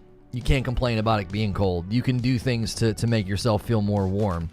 You can put a jacket on, you can put pants on, you can put socks on. I am not gonna roast the house because you refuse to wear any clothes. You know, a t-shirt and shorts, that's great when you're outside. If you're cold in my house, put a jacket on. Thermal paint for windows can save you like $200 in cooling. My dad paid back the investment from buying them in 2 years. Yeah, I want to look into that, Havoc. We got other things we have to buy for the house first. I want to look into that though, because I want to do that to our sunroom and see what it'll do. Because that sunroom's unbearable. Like, you can't keep it cool. You got to run an AC unit in there, like, all day almost. Right? Sub just to say, 10 out of 10 better dad than I had. Thank you.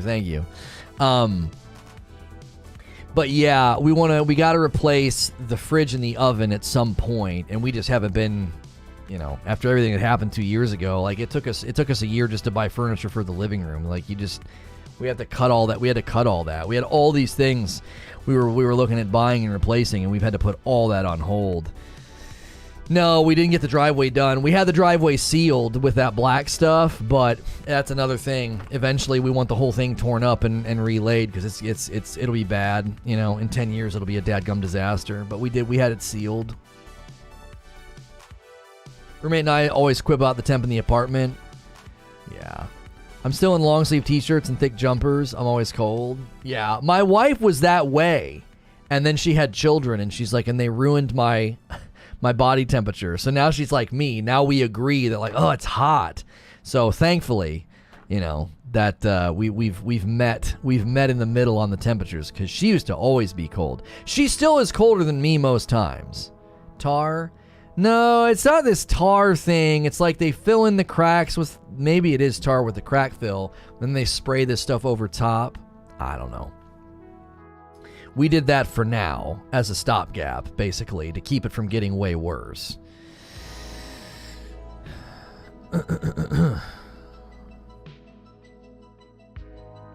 I hope there's like a leading a faction. Near the end of the video was when I got all the Fallout impressions. So like near the end of the Starfield gameplay reveal, they started showing there's like factions. I was like, oh, this is Fallout right here. Like you can align with the factions. You can decide who you want to kind of go with. Yeah. I 100% think that is coming. That's going to be a significant portion of the game. Like a significant portion of like what you do with your character. Yeah, I think so. So what you're saying is to be warm, I should have kids. Not sure my husband would go for it. I'm not, no, that's not a guarantee. That's not a guarantee. I didn't say that. It might not work. According to the video, everyone starts off with one faction and then can branch off of a jump point.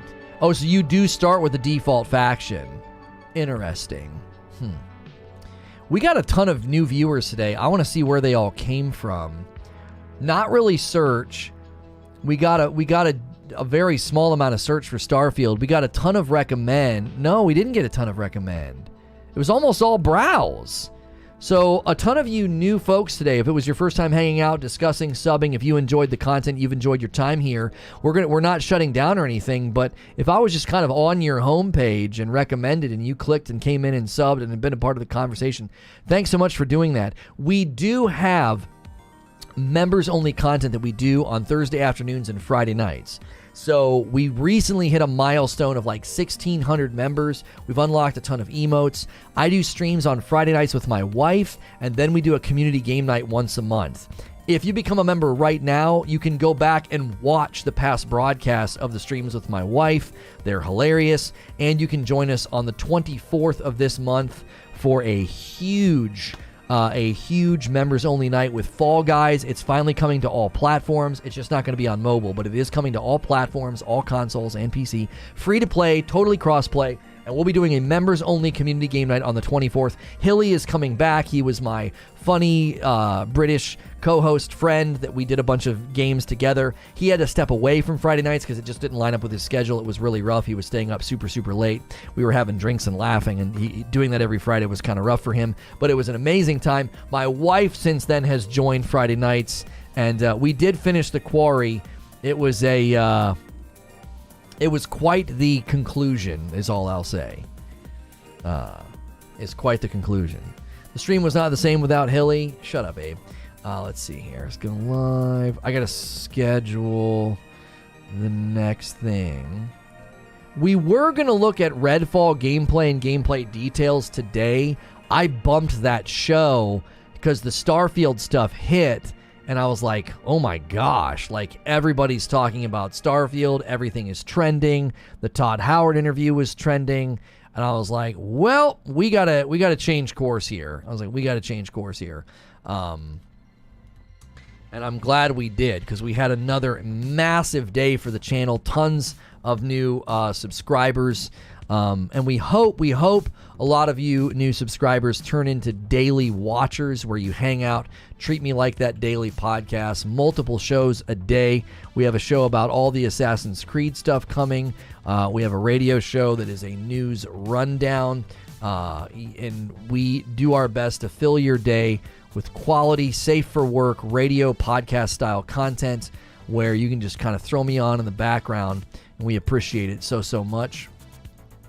And I'm scheduling the next stream. It'll be in a while from now, about half an hour. We finished The Quarry in one sitting. No, we actually did 3 streams. We did a Friday, Saturday, and Sunday night stream.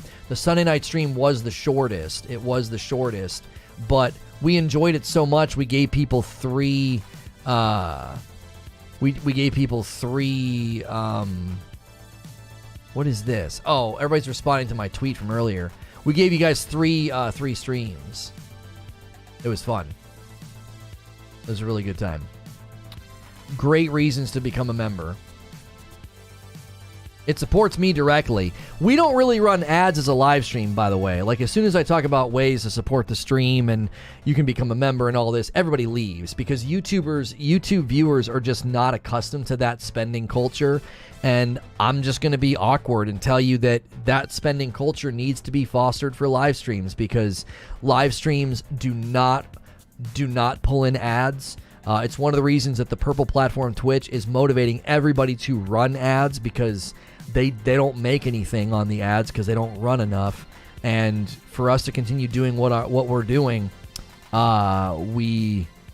we've got to have members, which we're extremely thankful and grateful to all the generous members and the gifted members and the coffee orders. That's how we do what we do.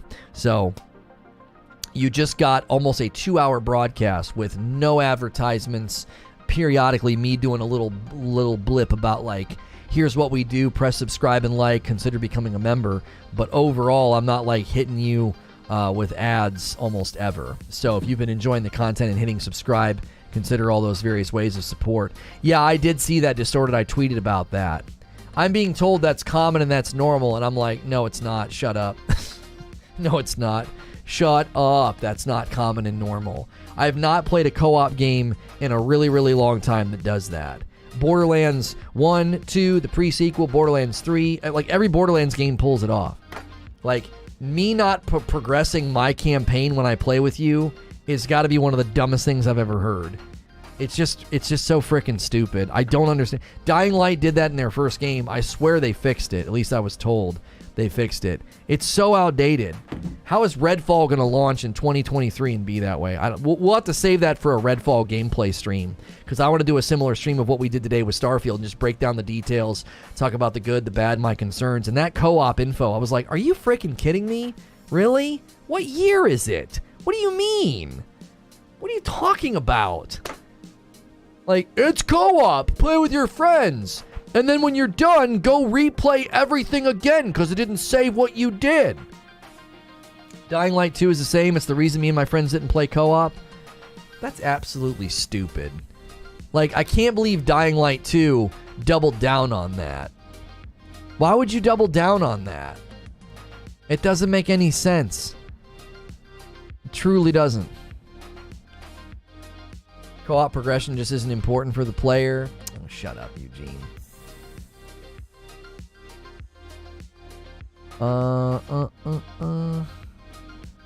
What is this? Follow me on Twitter. Which controller in hand at 5 years.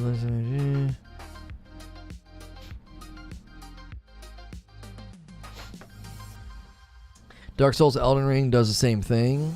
Well, but Dark Souls and Elden Ring is not a co-op game.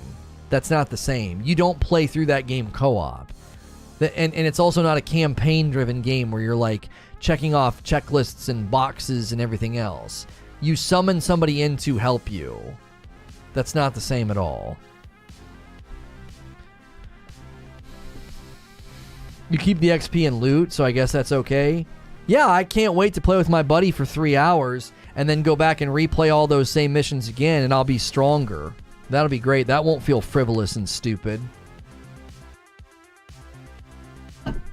Thanks, man. Leveled up a bunch. I got a ton of loot. Let me go back and replay those missions completely over-leveled, turning it into a frivolous exercise of nothing but repeating the same progress in a completely mundane and rote way. It's just stupid, man. It's just absolutely dumb. That's part and parcel to the game's progress. You know what I'm saying? It's not even comparable. It's not even comparable to like, oh, you can't seamlessly fly between planets in Starfield. That's not comparable at all. It isn't. Because that's not resetting your progress. Like literally having somebody play for 3 or 4 hours and have that literally not progress their game. That means they have to go back and quite literally do all those things over again. You not being able to fly through planets is a lack of a feature. That's not a lack of like, oh yeah, you have to replay. I would say the same thing if Starfield did that. Oh no, yeah, you can play with each other. You can bring along a co-op buddy, but it won't progress your story. It won't progress your side quests. You're just there to help them. Well, why the frick would I want to do that? Unless you literally just want to like bring your friend, girlfriend, wife, sister, whatever along just to like play with you. Yeah, Redfall.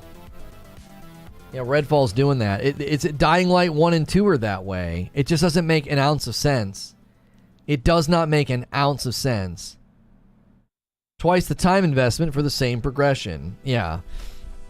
It's not even twice the time investment because you're likely going to run... Let's say you play for 3 hours. You're going to level up and get stronger and get better loot. So you're going to go back and replay that section of the game and you're going to be playing significantly faster. You see what I'm saying? So it's not even like that. It's like that 3 hours is going to translate into, significantly less. Letting co-op players share progression must be harder to pull off, or every game would do it. I don't understand why you wouldn't just load up your game and say, sync with previous co-op session, and you would say yes, and it would go ding, ding, ding, ding, ding, ding, ding, ding, ding, and it would just check all those boxes, progress all those story elements, and you'd have your loot and XP. You got to level 7, you're a level 7 player or whatever. It would huh?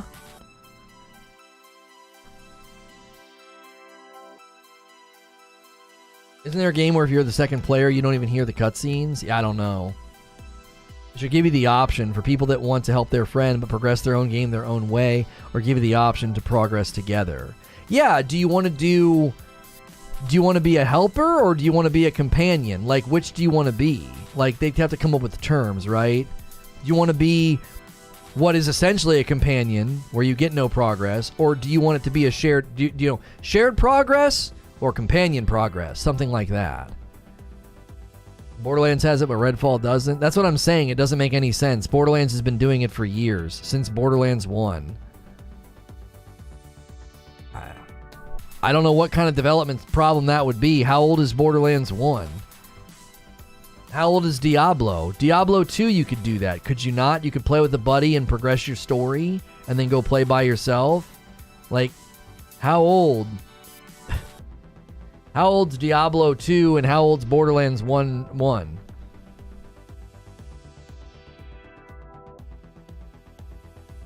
I've heard arguments that it's to avoid you jumping into the last mission with your friend and unlocking endgame without playing anything else.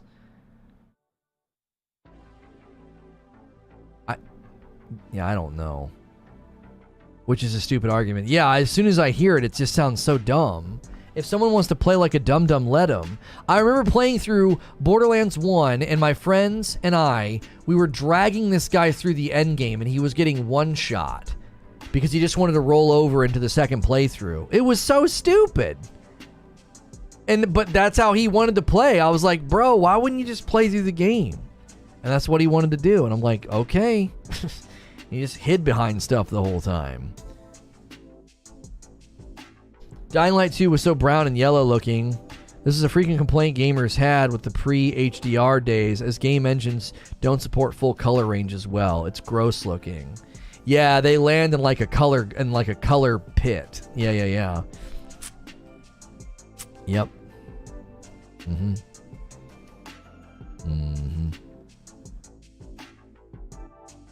The days of power leveling your friends.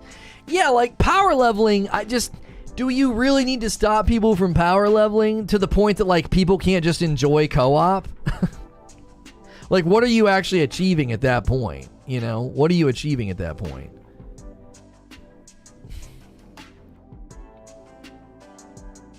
It doesn't feel like you're improving the game's quality. It feels like you're doing something that pulls away from the game's quality. I don't know. That's just my thoughts on it. We will have another game for you guys as well today. We've been hitting every channel. Yesterday we had a first look at the Tarnishing of Juxtia, A lot of these little cool little indie games getting their demos. We will end up on Reforge Radio today as well. Even if they want to prevent power leveling, there's better ways to do that. Starfield is basically a real space. Space is not colorful like you see in No Man's Sky. Real space is not colorful until you find planets that are colorful. That's actual space. Greetings. Let's get this straight. Lazy devs are the problem here. In what game are you talking about where there's lazy devs? I'm going to push back a little bit on the whole real space thing, right? Like, there are plenty of games with cars and cities and traffic. And the more stringent that traffic is to make it feel real, I think the less enjoyable it can be. Unless you are literally trying to play a sim game, right? Are you trying to play a sim game? Because if not, then what's the point? If it's not a sim game, why are you going for that level of realism? I think hints of realism are fine, but I think defending something just with, well, that's what space is like, that's not always the best answer. Are you in the Xbox Insider program? No. Following the traffic analogy, I don't want to play Traffic Jam Simulator. Right, like, you can have hints of realism in a game with driving. You can have hints of realism in a game with space. But if you're going to be like, well, there's 1,000 planets and 975 of them are absolute trash death balls, right? Then wouldn't you say, okay, we get that that's a somewhat real representation, but that's not going to make for a great game, is it? Like, you can go down the realism route to a fault, where the realism corrupts the fun. I was playing a little bit of Demon Souls and Returnal last night on PS Premium. Those games are incredible looking. Wish Elden Ring looked like Demon Souls in graphics. Yeah, they wanted Elden Ring to be multi-platform, so... It's also open world. Those are two challenges for it, hitting that level of graphical fidelity. Do you think we'll have Mass Effect type surface vehicles? Not initially, no. They've not given any indication for that, but I could see getting like little moon buggies and stuff like that.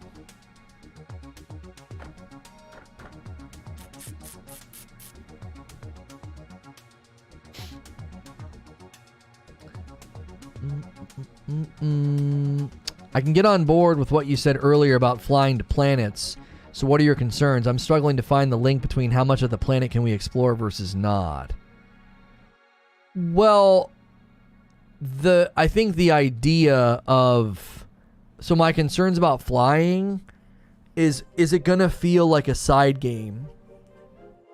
Is it going to be a fully orbed thing with purpose, intentionality, and things behind it? Why am I going to spend all these resources? Pete Hines sits down for an interview and he says, yeah, it's extremely expensive to invest in your ship. Multiple people watching the video with me said the same thing. They were like, holy moly, look at all that currency up in the corner, right? So my concern is it going to feel fleshed out and good? Will it be an extension of my RPG experience in a good way? Or is it going to feel like a side game where every once in a while I go up and I'm like, space battle, and then I go back to Earth. Or back to the planet, I'm sorry. That's my concern, is like, I hope the flying has substance. Now, we've been told there's space stations, there's reasons to be in outer space, there's the fighting, okay? So I'm assuming and presuming from that they've fleshed it out and built good reasons to build your ship, grow your ship, empower your ship to be a strong fighter or a cargo ship or whatever. There'll be gameplay reasons for that. Because you're going to be on a planet and there's going to be people asking you to do missions and you're going to be like, well, I can't do that yet. My ship's not up to snuff. Right? Or, ooh, I really want to do that. My ship can do that and it's going to be very, very lucrative and rewarding. I'm assuming that they're going to do that. I think that's a fair and safe assumption based on what we've seen and heard, but it's a concern that it'll land as like a side game.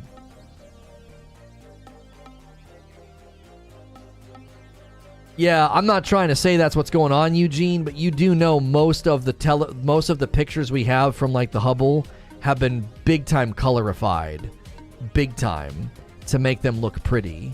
A lot of the pictures we have don't actually look like that. They've been big time colorified.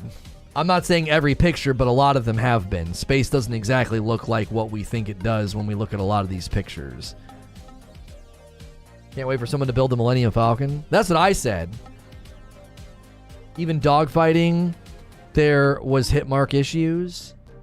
Listen, the shooting with the guns, I thought looked arguably not bad, but very close to bad. I was like, ugh, I don't know about that. I thought the dogfighting looked fine. If Starfield has that many visitable planets, we better be able to go to every building within the cities. I don't know about that. Pete also mentioned you can do the work on your ship yourself, gathering the materials needed, and probably needing to have the skills to do so. That sounds awesome to me, says Vinny.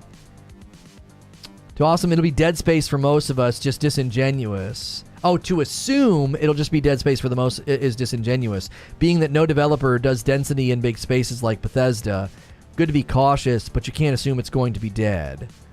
The on-ground combat in Starfield looked really boring and ugly. I thought that was the weakest part of the showcase.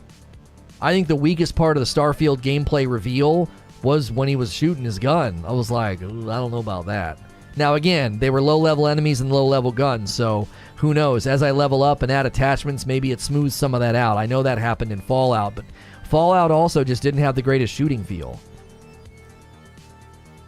Until recently, they added a red filter to any photos of Mars so the public would accept them were funny creatures. Yeah. It wasn't the frame rates. No, because here's the thing, Abe. Frame rate and optimization is something that can be tweaked. If the game engine and the shooting looks and feels kind of bad, you can't fix that with a patch.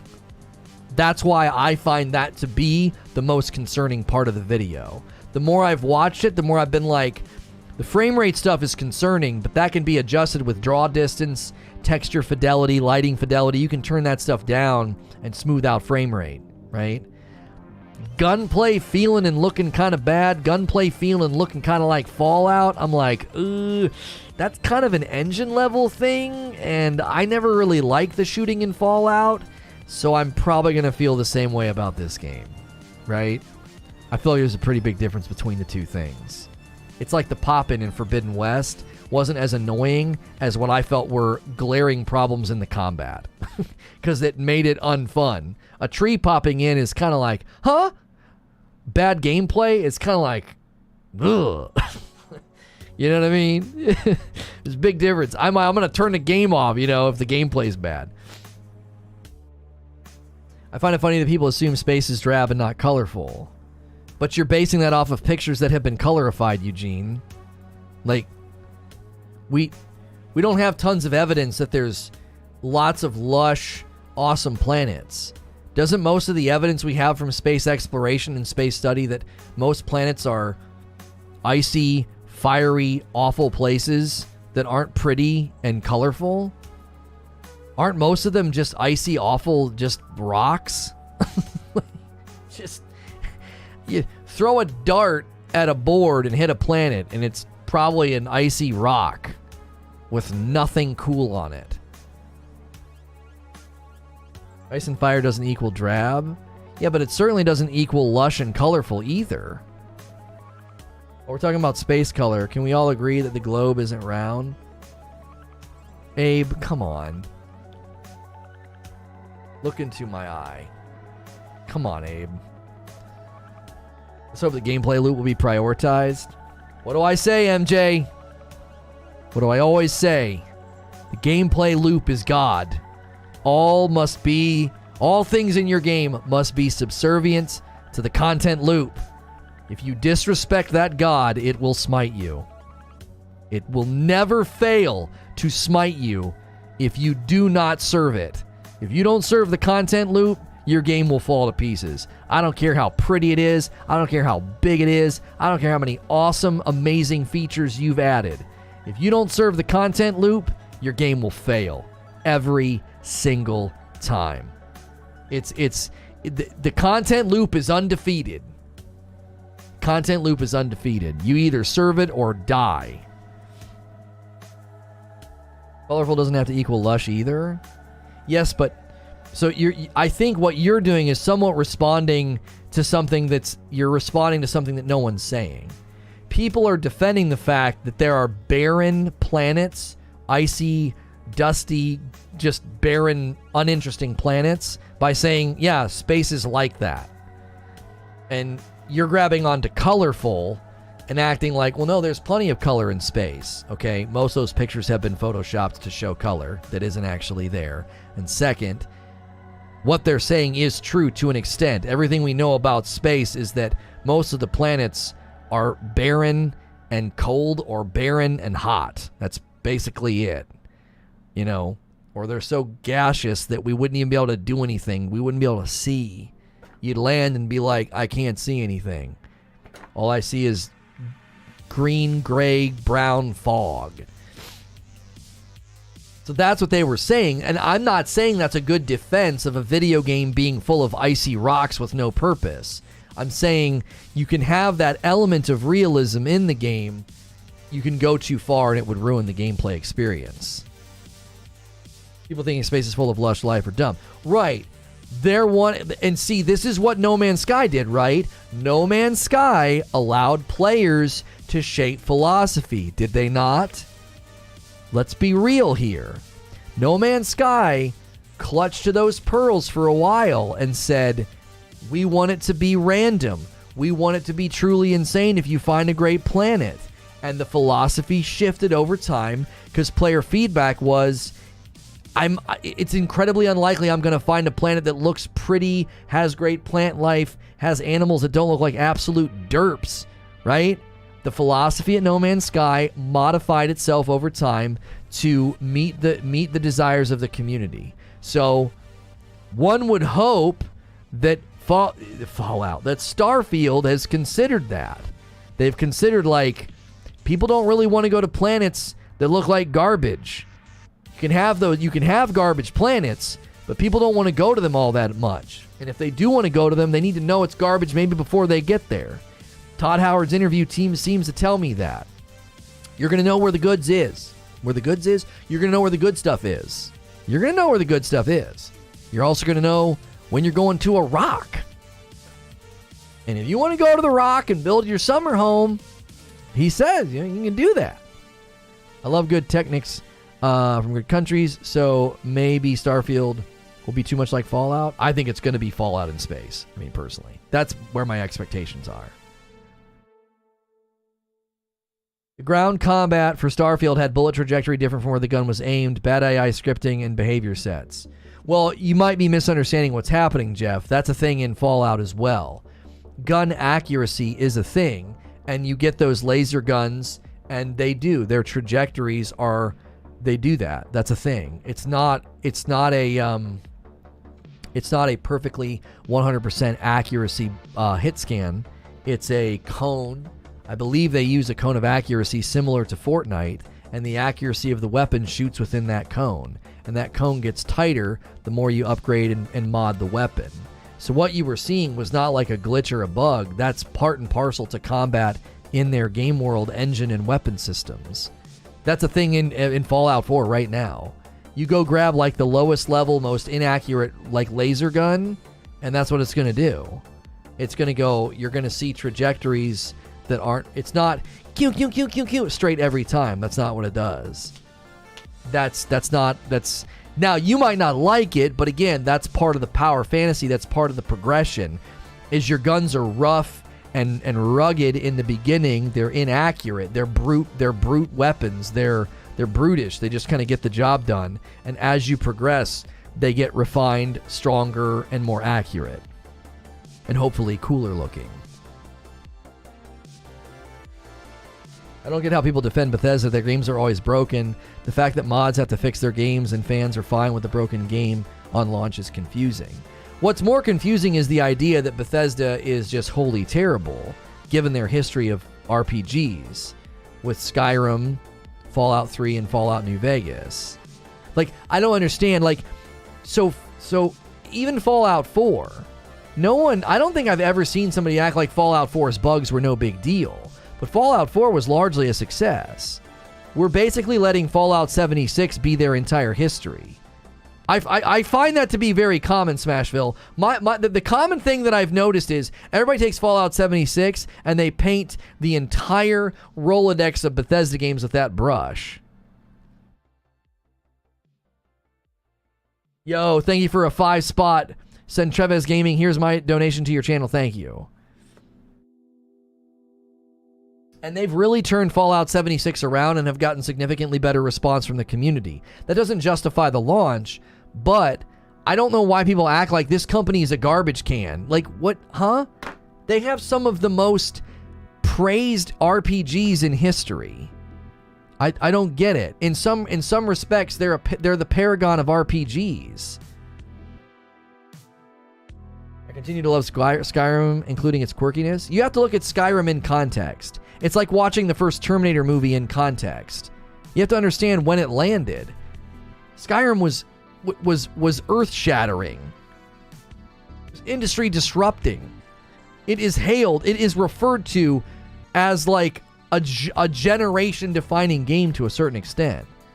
You're misunderstanding the bullets shoot from the gun, not where it's point. Watch King Thrash's Starfield analysis. It shows it. The bullets shoot from the gun, not where it's pointed.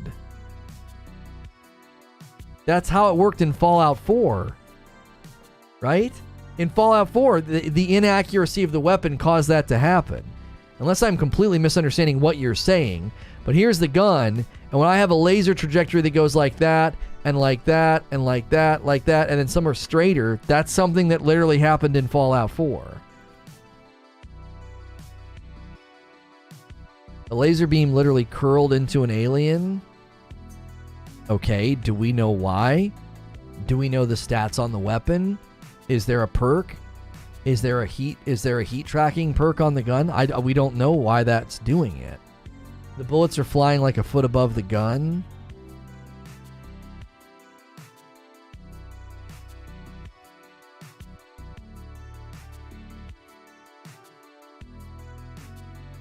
What he's saying is that the game's released poorly and then they're fixed later. His question is, why are people okay with that? I don't know if anybody's ever been okay with that.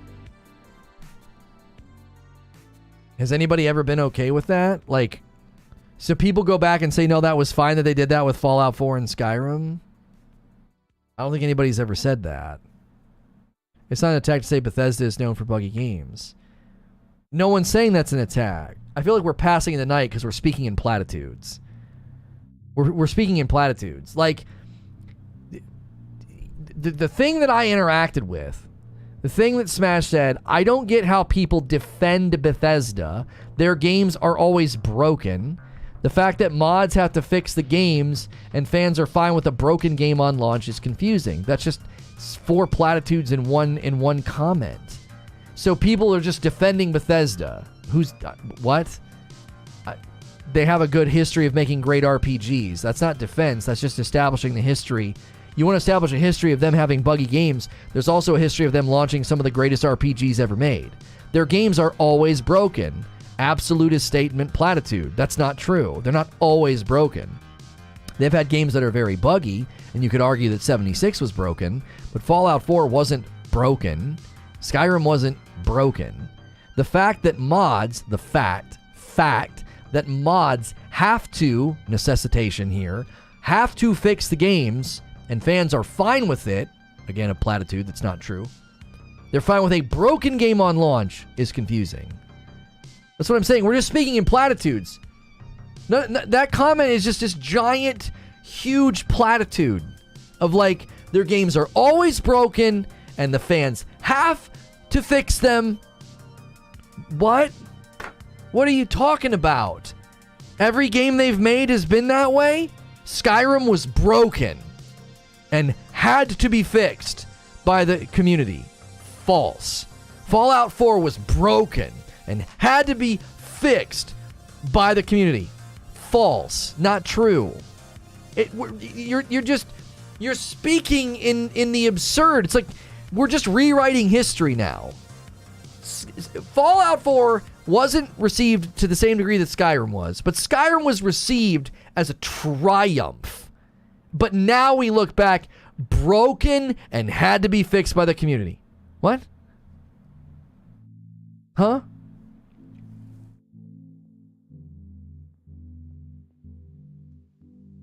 Yeah, Fallout 3, Fallout New Vegas. Abe gets it. Bethesda fans ignore the rough launches because eventually they do fix the game. So so you're talking about a subset of the gaming community that you're claiming they just ignore the rough launches because it gets fixed eventually, okay? So we're speaking about a hypothetical slice of people who just completely accept this as okay. That's why I said I don't even understand the conversation that we're having. New Vegas was Obsidian. Oh, well, we can't mention New Vegas then. Okay, so Fallout 3, Skyrim, and Fallout 4.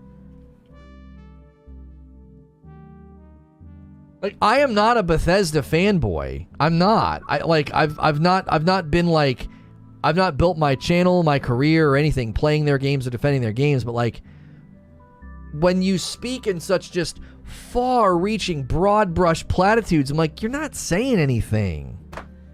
Sorry I said broken. I should have said buggy. Okay, but let's say you said buggy. You also made it sound like they have to be fixed by the community. Is that true? Did Skyrim and Fallout 4 receive no quality of life updates or patches from the developers?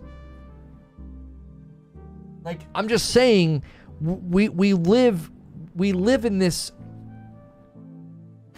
like, entrenched cynicism, and we justify it with very shaded, one-sided rewritten histories of companies.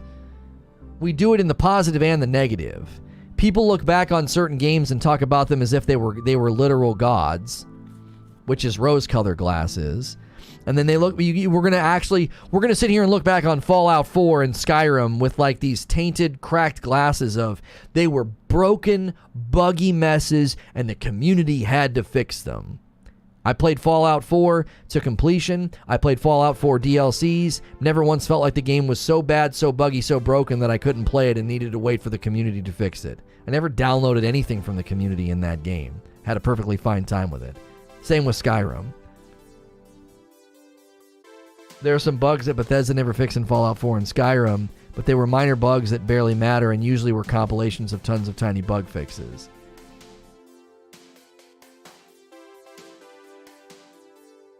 Don't worry about being called a fanboy. If you have a slightly positive view on a game, these days people will call you a fanboy with no argumentative substance whatsoever. I feel like people get used to playing with mods, and then they say the base game is trash because people came and improved upon it. That doesn't make any sense. Innovation doesn't undervalue invention. That's well said. That's well said. The reason why Fallout 4 is amazing is because of the community. Really? Really? So I had a good time with Fallout 4 and played it to completion, and I had a good time with the Fallout 4 DLC because of the community. Newsflash, I didn't do anything with community mods in that game. I had a perfectly fine time. You literally just put on display what Emmanuel talked about.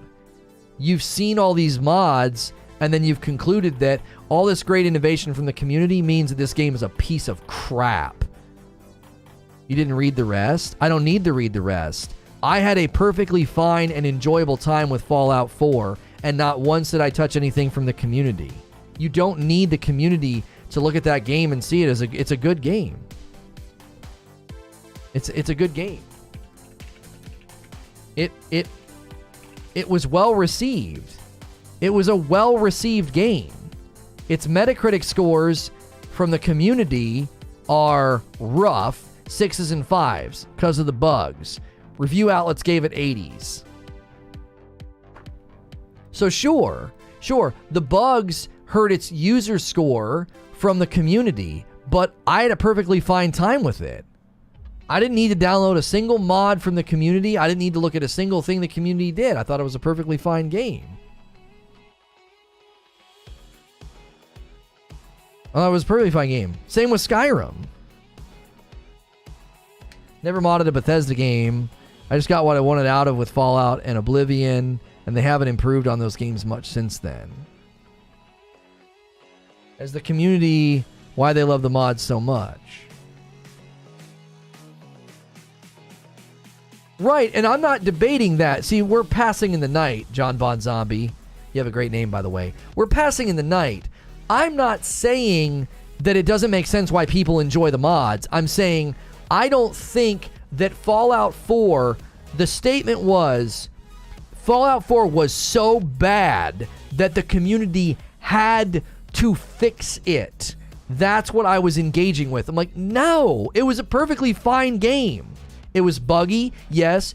I remember downloading patches within the month of its launch date that fixed some of the issues that people were having. And then the community did all the modding later on. Sure. But my pushback wasn't that the community didn't do awesome stuff. My pushback was the game was not so broken and bad that it needed the community to fix it. Todd Howard praised the modding community and hired some of the modders. You guys are doing that thing where you're not engaging. Yeah, you're playing a red herring game with me now, which is irritating. Your initial statement was dealt with. You even retracted parts of it, Smashville. I was not at any point saying there aren't good mods out there and the community hasn't created good mods. You guys are playing this weird, I won't concede the point, red herring crap, where you're going off in some field that I'm not going in. I'm not talking about the goodness or badness. I'm talking about the false claim that Fallout 4 was so broken it needed the community to fix it. Is it like, I'm so tired of people just ignoring what I'm saying. That's the crux of my position, stated for the fourth time now. I've said nothing about the quality of the mods in Skyrim or Fallout 4. You made a big, bald, broad statement of, oh, Fallout 4 and Skyrim were so broken that the community had to fix it.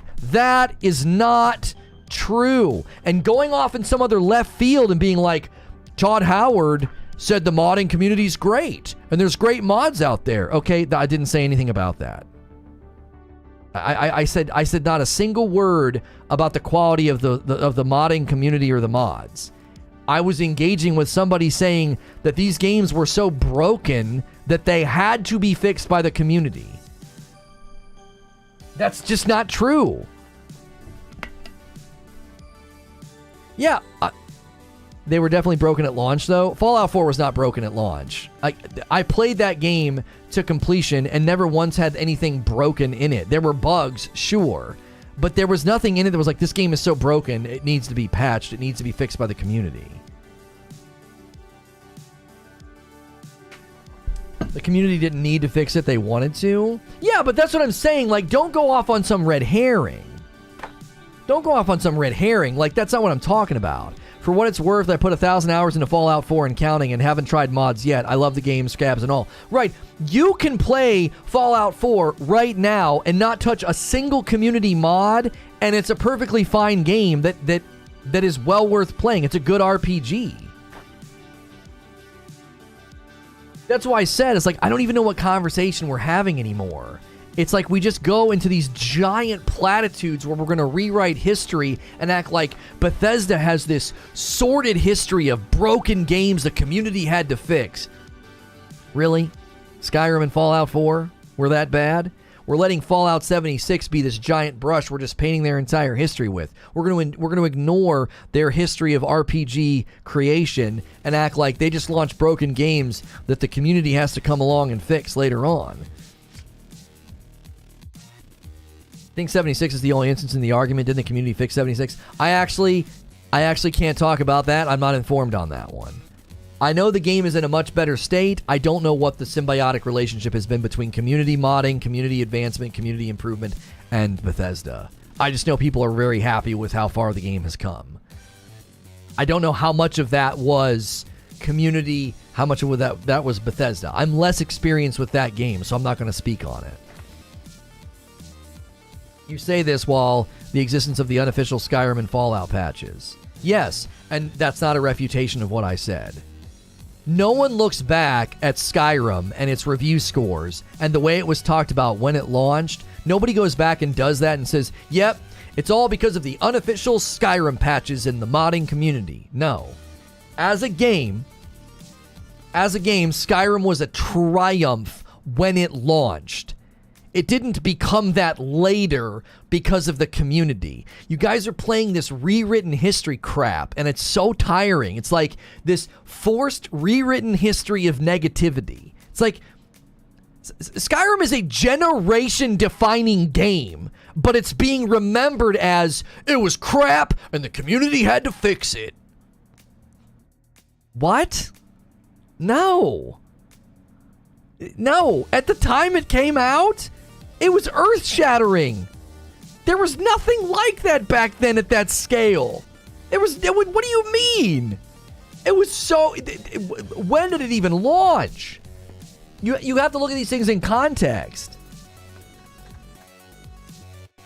It was definitely not in the best state when it launched. The community didn't fix it. It wasn't crap, but it was notoriously buggy at launch. I remember playing Skyrim with my friend, and I lost myself in that game for hundreds of hours and never once felt like I was playing some buggy mess. I felt like I was playing the true next level of gaming is what Skyrim felt like to me. Why does it being buggy mean it wasn't earth-shattering? Because that's not what people said, Kaganeko. That's not what people said. Man, you guys move goalposts faster than anybody. That's not what people said. People said it was broken and needed to be fixed by the community. It's so funny that when people make statements that are blatantly false and they get demolished, we want to play this hedging, backpedal, like, goalpost moving game. Well, they were buggy. They weren't broken. Well, the community helped the games, but they didn't necessarily need to fix games. Okay, then what the frick are we discussing? What? Is this just some smoke and mirrors game when you make a statement that can't be substantiated, completely gets falsified, and then we play this weird backpedal goalpost moving game where we all concede the thing that we know to be true, that Skyrim and Fallout had bugs and that there are great mods available? Who the frick cares about that? We all know that. Nobody's even debating that. No one's debating whether or not Skyrim or Fallout had bugs. Nobody's debating whether or not Skyrim or Fallout has good mods. You're saying things that don't need to be said. A statement was made, it was proven false, and now we're in some weird fog of backpedal, like, goalpost moving. Jiminy Christmas. Skyrim being compared to open sandbox games nowadays is flawed, clunky combat, bugs, bad AI, mainline quests were generic. Yes, and I can compare Terminator 1 to sci-fi movies of today and act like, well, it's bad, the pacing's weird, the camera angles are awkward, the script is awful, blah, blah, blah, blah, blah, blah. Special effects are trash. Yeah, because if you look at Terminator 1 in context when it released, just like, Aliens or Alien 1, you have to look at them in context with respect to special effects. You can't go back. This is what I'm talking about. It's this forced negativity history rewrite.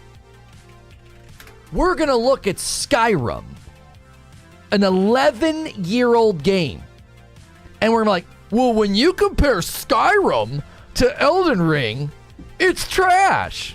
Okay. Sure. Yeah. Yep. And when I compare the special effects in the latest blockbuster to Charlie Chaplin movies, Charlie Chaplin movies are garbage. Which would completely be ridiculous because Charlie Chaplin was a special effects innovator that shaped cinema and the future of cinema to the same degree that open world RPGs have all been influenced by Skyrim.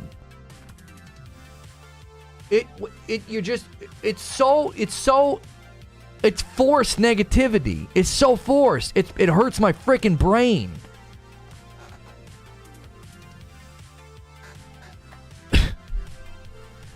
To judge a Charlie Chaplin movie against a modern movie is just as stupid as judging Skyrim against modern open world games.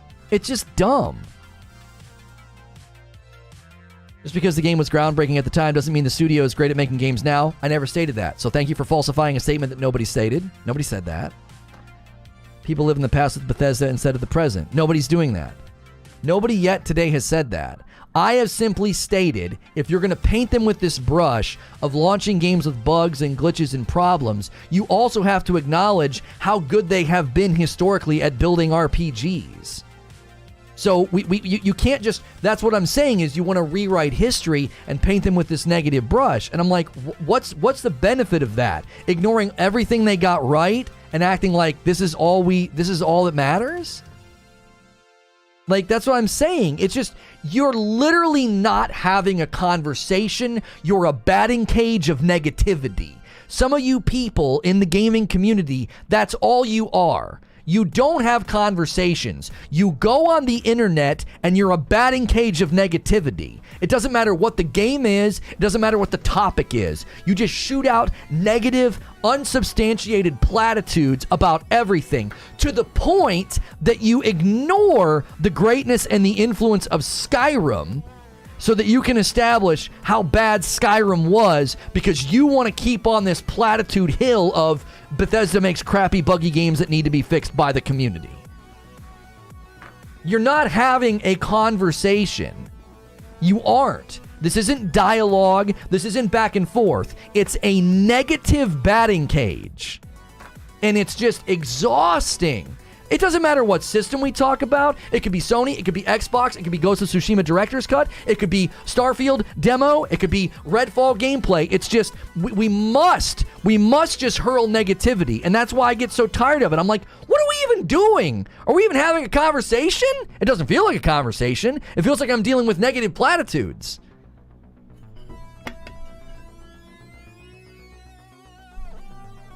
Contribute to the conversation and the dialogue. That's what I'm saying. Rise above this. We do more here than that. We don't do this. I don't do this. We got to be better than Twitter and whiny drones on Reddit. We got to be better than that. Let's have actual conversations.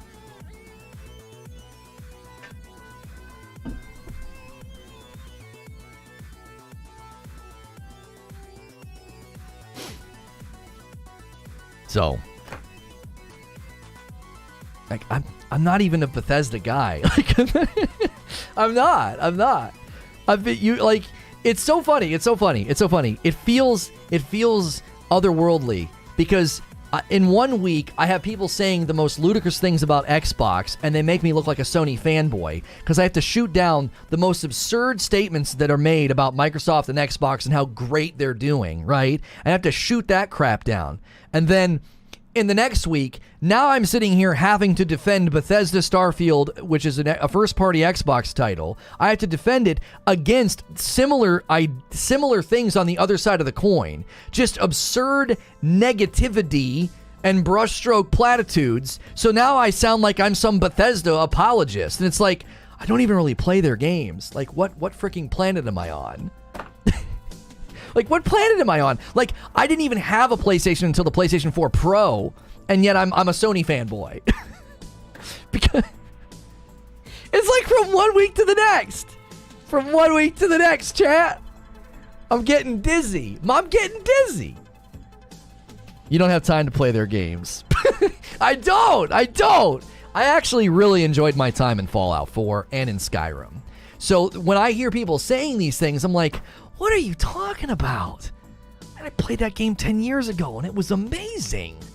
It was awesome. Huh? What is it? It was that bad? I don't remember it being that bad. Fallout 4? Was it so broken? What? That's why I'm like, that's why I reject it. I'm like, I don't know, huh? What? Now, Fallout 76, you get the bat out and go to town on that game. I got no problem with that. They deserve pretty much every criticism, lobbied against Fallout 76 is pretty justified. It is. I'm not going to defend that game.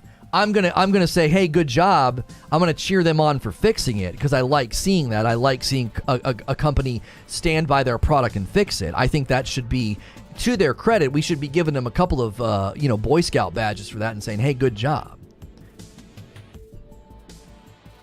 Your arguments have no substance other than insinuating everyone is a fanboy? Are you talking to me? Are you saying that to me? That my arguments have no substance? It's news to me. That's news to me.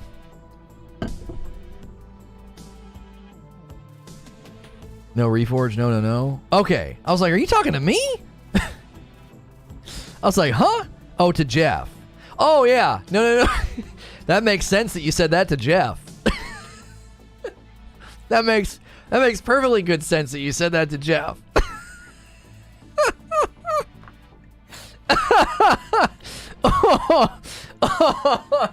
I was like, me? I was like, I take great pains to make good arguments. What are you talking about? I never owned, played, or touched a Bethesda game, but I'll defend what they brought to gaming as to an absurd level. It blows my mind to see people go after Bethesda and Ubisoft, but EA, 343, and the likes just get a giggle and move on. So wild to me. Yeah. Yeah. Aside from the minor bugs, Skyrim is a near masterpiece. Really makes sense. I love Skyrim. I thought it was so amazing. Bro, when I literally, I remember the first time I killed a dragon and like those northern lights were in the sky, like the Aurora Borealis was like in the sky. It's their version of that, right? The northern lights were in the background. The sun had set and I had killed this dragon and the dragon bones were on the ground. Bro, that was not until Hellblade did I start having what I felt like were almost like spiritual experiences in video games. That was the closest I ever came to like a spiritual experience in a video game before I experienced what I did in Hellblade. The beauty and the meaning and the depth and the journey that is Hellblade. I couldn't believe it. I was like, oh my gosh. I literally was going through my Facebook memories the other day and I took a picture with my phone. And I was like, oh my gosh, look at this. I posted it on Facebook. It was like, just killing dragons, no big deal. Man, it's crazy to me. It's crazy to me that people's memories of those games are now just it's just negative. It's like, what? I remember the first time I got to that, what is it? Like all the elves that with the magic that it's like a school or something. The arcane school. I was like, oh my gosh, I gotta learn. I gotta figure this out. I want to get these spells. Like, it was so cool and so mysterious. To this day, if I'm playing a game and I hear the rumblings of like skeletons and things coming like for me in the dark, I get goosebumps. Because when I would go into the cave systems in Skyrim and the Draugrs would wake up, it would give me goosebumps. I remember playing it in my apartment and the AC was on and the room would feel too cold just because I was playing the game. It was like it was an experience.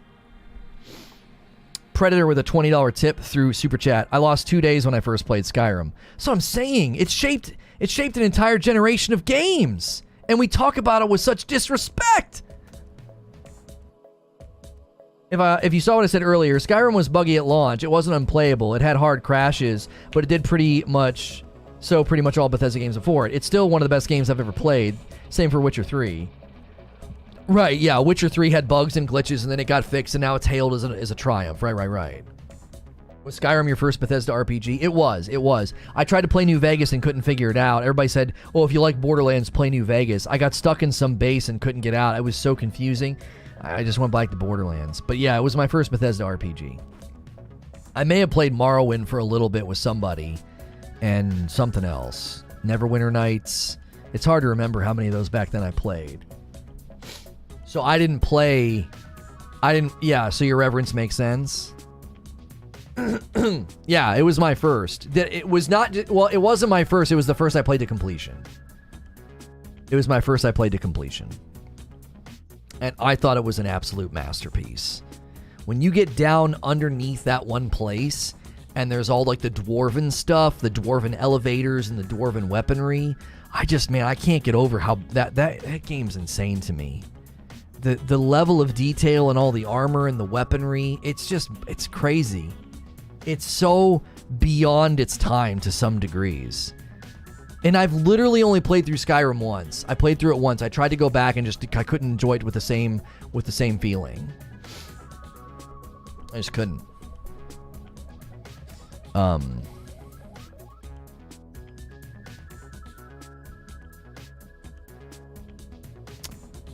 What was the name of that frickin' thing? It's Forgotten something, isn't it? Forgotten Saga. I got a nice big picture here. I got a lot of crap with you people. Okay. That looks good enough. Okay. We got it. You guys successfully got you got so many rants out of me today. You got your money's worth of rants, but we need to switch to the next stream. We're going to be covering the Assassin's Creed thing that they announced. I'm actually really excited about this. This could give us a reason to regularly boot up Valhalla, which I've really wanted to be in and play Valhalla, and we might have a reason to. So give me just a brief moment to get this set up so we can talk about the next thing. I hope you guys have enjoyed this. Incoming banger YouTube shorts. Yeah, maybe. Have you tried Lost in Play? Super charming, and we have a first look of it coming very soon for Reforge First Look. Yes, it's a very charming little game. Very, very charming. Do I have this set up? I have this set up for that. Let me get my tweet set. This is the first time we've gotten close to 3 hours. No, we got close to 3 hours the other day. Listen. If you guys have enjoyed my Starfield coverage, I don't care where you are on the spectrum. The 2 times I've covered Starfield this week, we've had a massive turnout, okay? A massive, massive turnout. If you guys have enjoyed this coverage, please watch the next show. Hang out with us. Keep chilling with us. And make sure you're here all throughout the week. Consider becoming a member. Consider all of the various ways that you can support and hang out. Consider doing coffee orders, all those things. Those are all great ways to let us keep doing what we do here. And our next show is all about Assassin's Creed and some very cool stuff. Assassin's Creed is apparently adding a rogue mode to Valhalla, which I'm interested. A rogue mode coming to AC Valhalla. What do you think?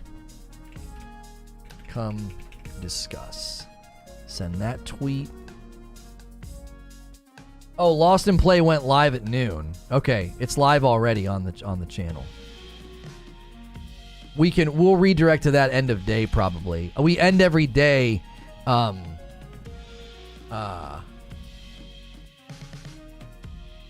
We end every day with a redirect to a first look, and we appreciate the people who have supported those things very, very much.